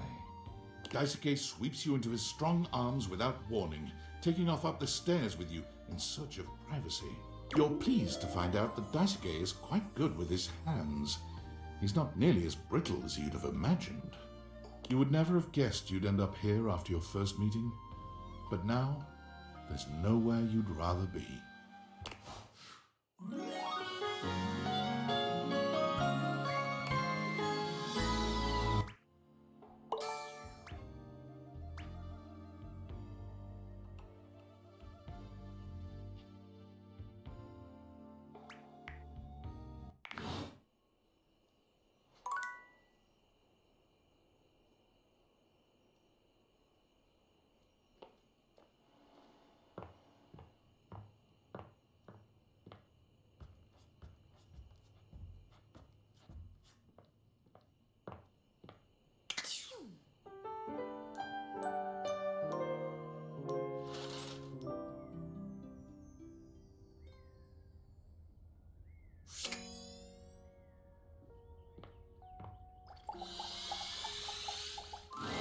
Oh my stars, I've been waiting for you.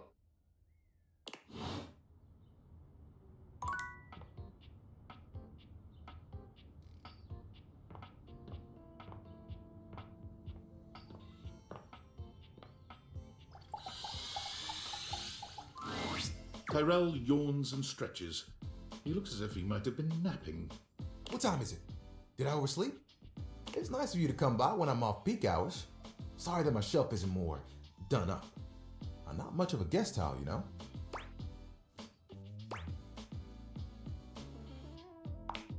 It can be kind of hard since I'm not the only one who resides here. Still, I'm content with using the time in here to think of ways to fold my fabric friend into new shapes. Which, since you came by, you get to see my newest, I never know what to call it. Creation? Formation?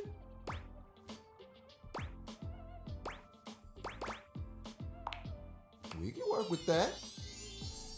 Let me introduce you to the newest iteration of my buddy, my dear fabric friend, Towel Turtle.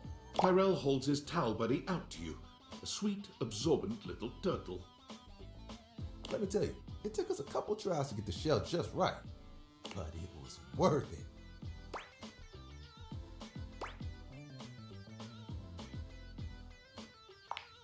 What? Making towel animals? This really is just a thing for me, a way for me to express myself. Plus, me and my buddy have a special bond.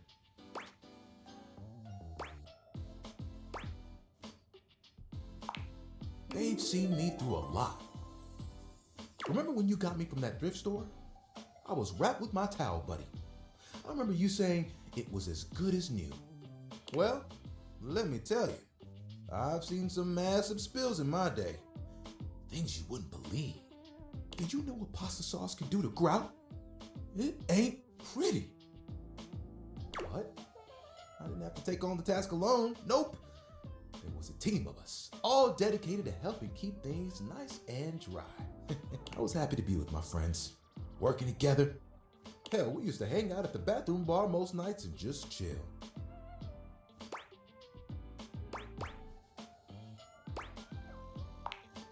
Oh, it was the shit. Hanging out with people who get what you do, nothing like it.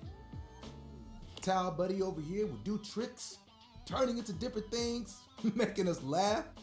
Every colored towel you could think of, all in one place. And the linen closet? Always a party. Sometimes it was so full, you couldn't get a shelf. Those were the good times.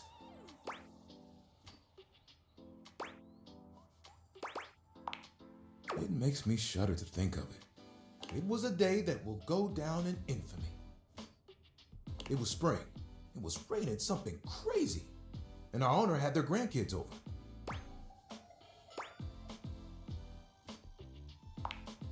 You guessed it. All 7 grandchildren came over. All 7 of them decided to play in mud. And when they came back in, they just started snatching my friends from the closet. Towel Buddy and I just watched in horror. Oh, they took them all one by one, but me, I was on the bottom. And I just saw it happen. I whispered to myself, "Those are some tough towels. They'll be fine." When they came back from the laundry room a few days later, it was too late. They had become... He pauses, as though overwhelmed by the horror. Rags. Rags. You've got to be stain resistant to stay in the game. That grape juice, you can't let it stick to you. If you let mud stay on a towel for days, oh, it can be too much. I know that if Washford and Drysdale had been there, it would have been a different story. They could have saved a few of them before the stain got in too deep. The way they were treated was way too much for them. When the rest became rags, our old boss wanted a completely new set. He saw that I was still strong and decided to donate me.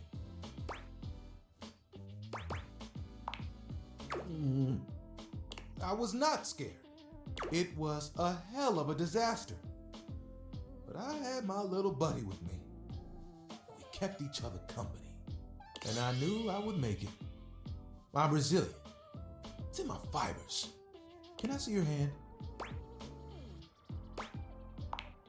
You extend your hand to Tyrell, and he takes it, his touch gentle and unassuming. When you touch me by my hand, what do you feel?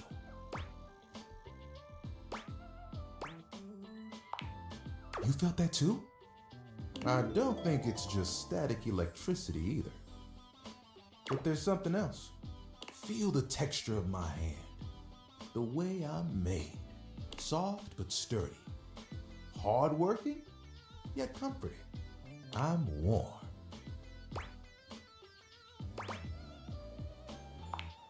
You noticed, eh? And my little buddy here helps me channel all those bad things into a way I can express my emotions. All that to say, I'm premium. That's why they call me the Lord of the Rings. You get it? Yeah.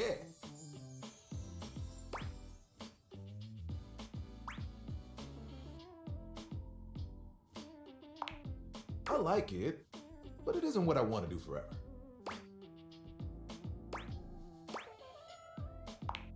Picture it. The music of summer playing over a speaker.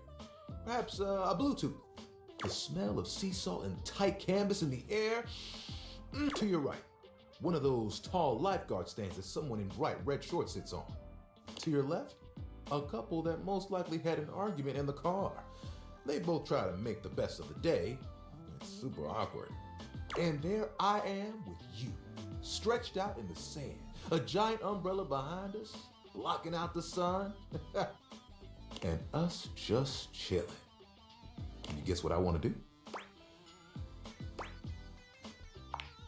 Ding, ding, ding. That's right. Beach towels have it made. They just lay in the sand all day, taking in all the sights. At night, they get to sit next to a fire and listen to someone play one of 3 songs they know on the guitar. I'd still get to dry people off, and the sun would help me do my job better. And who could ask for a better view? Clear blue waters, open skies. My towel buddy could be there too. Oh, I could fold you into a fish or a seagull.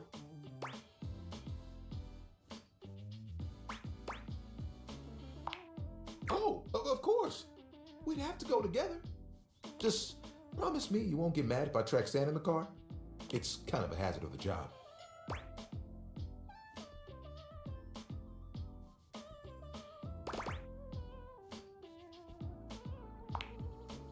You would? You would leave the house for me?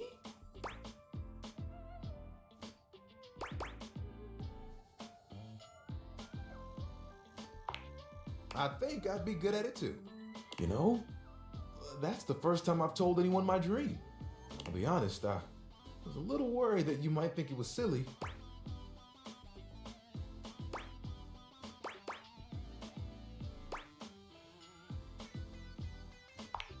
Tyrell fans his face with his hands.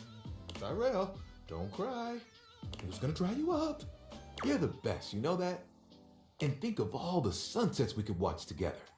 You and me, cuddled up real close. It would be like nothing else mattered, even if it was just for a few moments. Oh, that would be awesome. We gotta make it happen.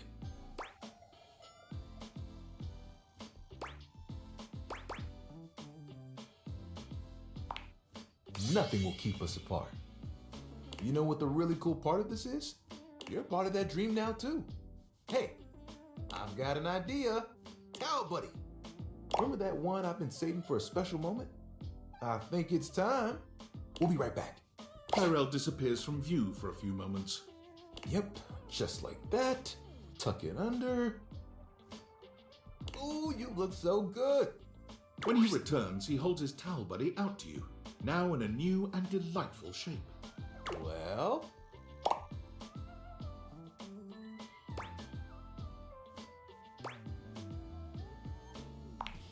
I know. I had to make sure I got the nose just right. I think Towel Buddy will be like this for a while. And, you know, you can wrap me around you anytime you want. I'm cozy regardless of the circumstances. You get me?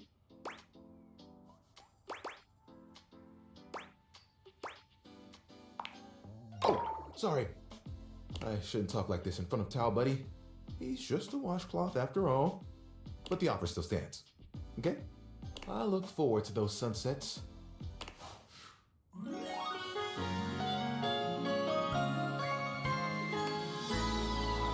This is love.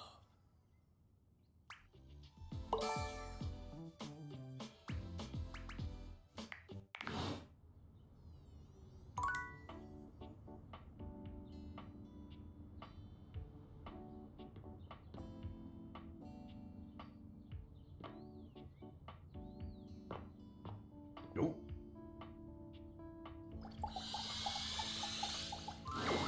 Well, if it isn't my dear friend, how go your various quests? Well, that's great to hear.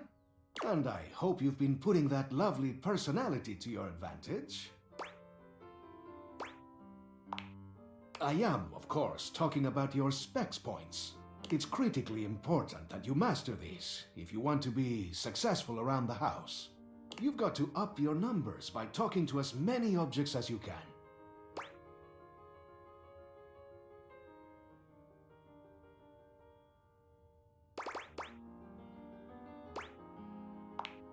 I can feel that deeply.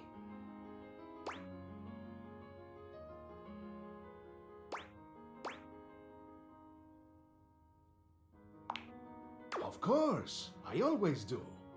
You do not think I'd sing the praises of an art I hadn't mastered myself, do you? In all my decades, I've mastered a lot of things. The arts of charm, of wit, of confidence, etc. Now, I want to share what I know with you. I just want you to understand how valuable and useful your specs attributes can be. They'll open up all sorts of exciting possibilities around the house. And you never know when one of them will prove to be invaluable.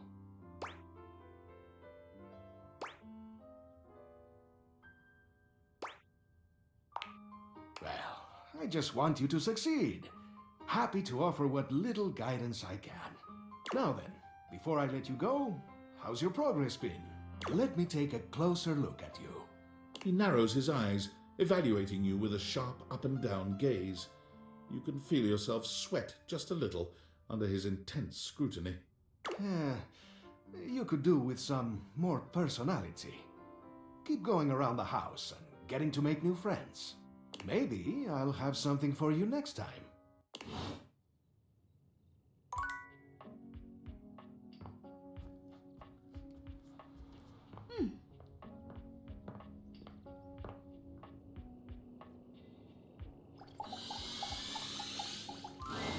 You've made some good friends in here. I respect the hustle. In my view, friendship is all about good boundaries. Right in between the dizzying heights of love and the minefield of hatred. Oh. There's a warmth in Dorian's dark eyes. Come back for another glimpse.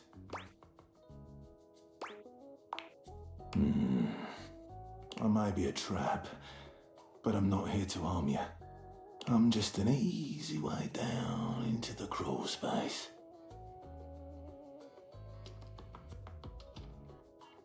Better than a hole in the floor, if you ask me. Don't want to allow rats easy ingress.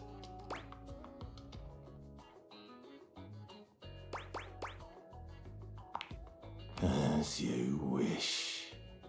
Dorian flexes at your demand, showing off a truly delightful array of muscles.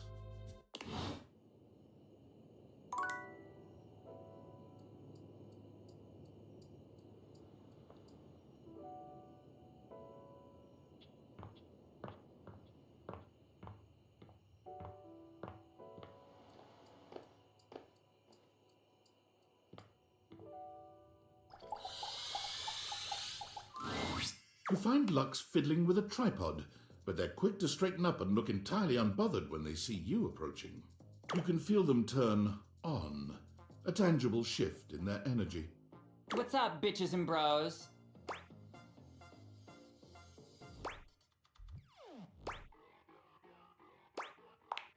Oh my god, seriously? I love that you're even asking me. I am so flattered. Let me just, like, hashtag gratitude that right now. OMG, like, just give me a second, alright? I am just trying to give you a shout out. What's your handle? Okay, sue me, I forgot it. What do you even want from me?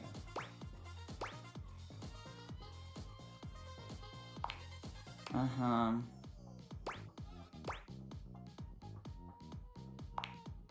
House? Item? About? I never thought that you would even freaking ask me that. And I even have an answer. So, like, don't we love this for me? Let me just set up my camera so that we can film me answering you. Okay, so, like, I'm ready for my interview. Okay. No, hang on. Let me just do my hair. It needs to look like I spent $500 on it, but also like I spent $8 on it and got it done by my sister. Lux! What have you heard about a counterfeit item? And who have you heard it from? Answer me before I back my lens off, turn your light into a narrow beam, and singe you with it! Oh? Please, and thank you. I heard that one of the dishes was a counterfeit. I heard it from Stepford.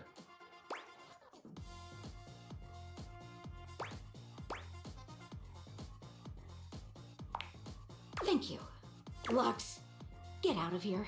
You leave Lux for now and continue the case at Maggie's usual meeting place.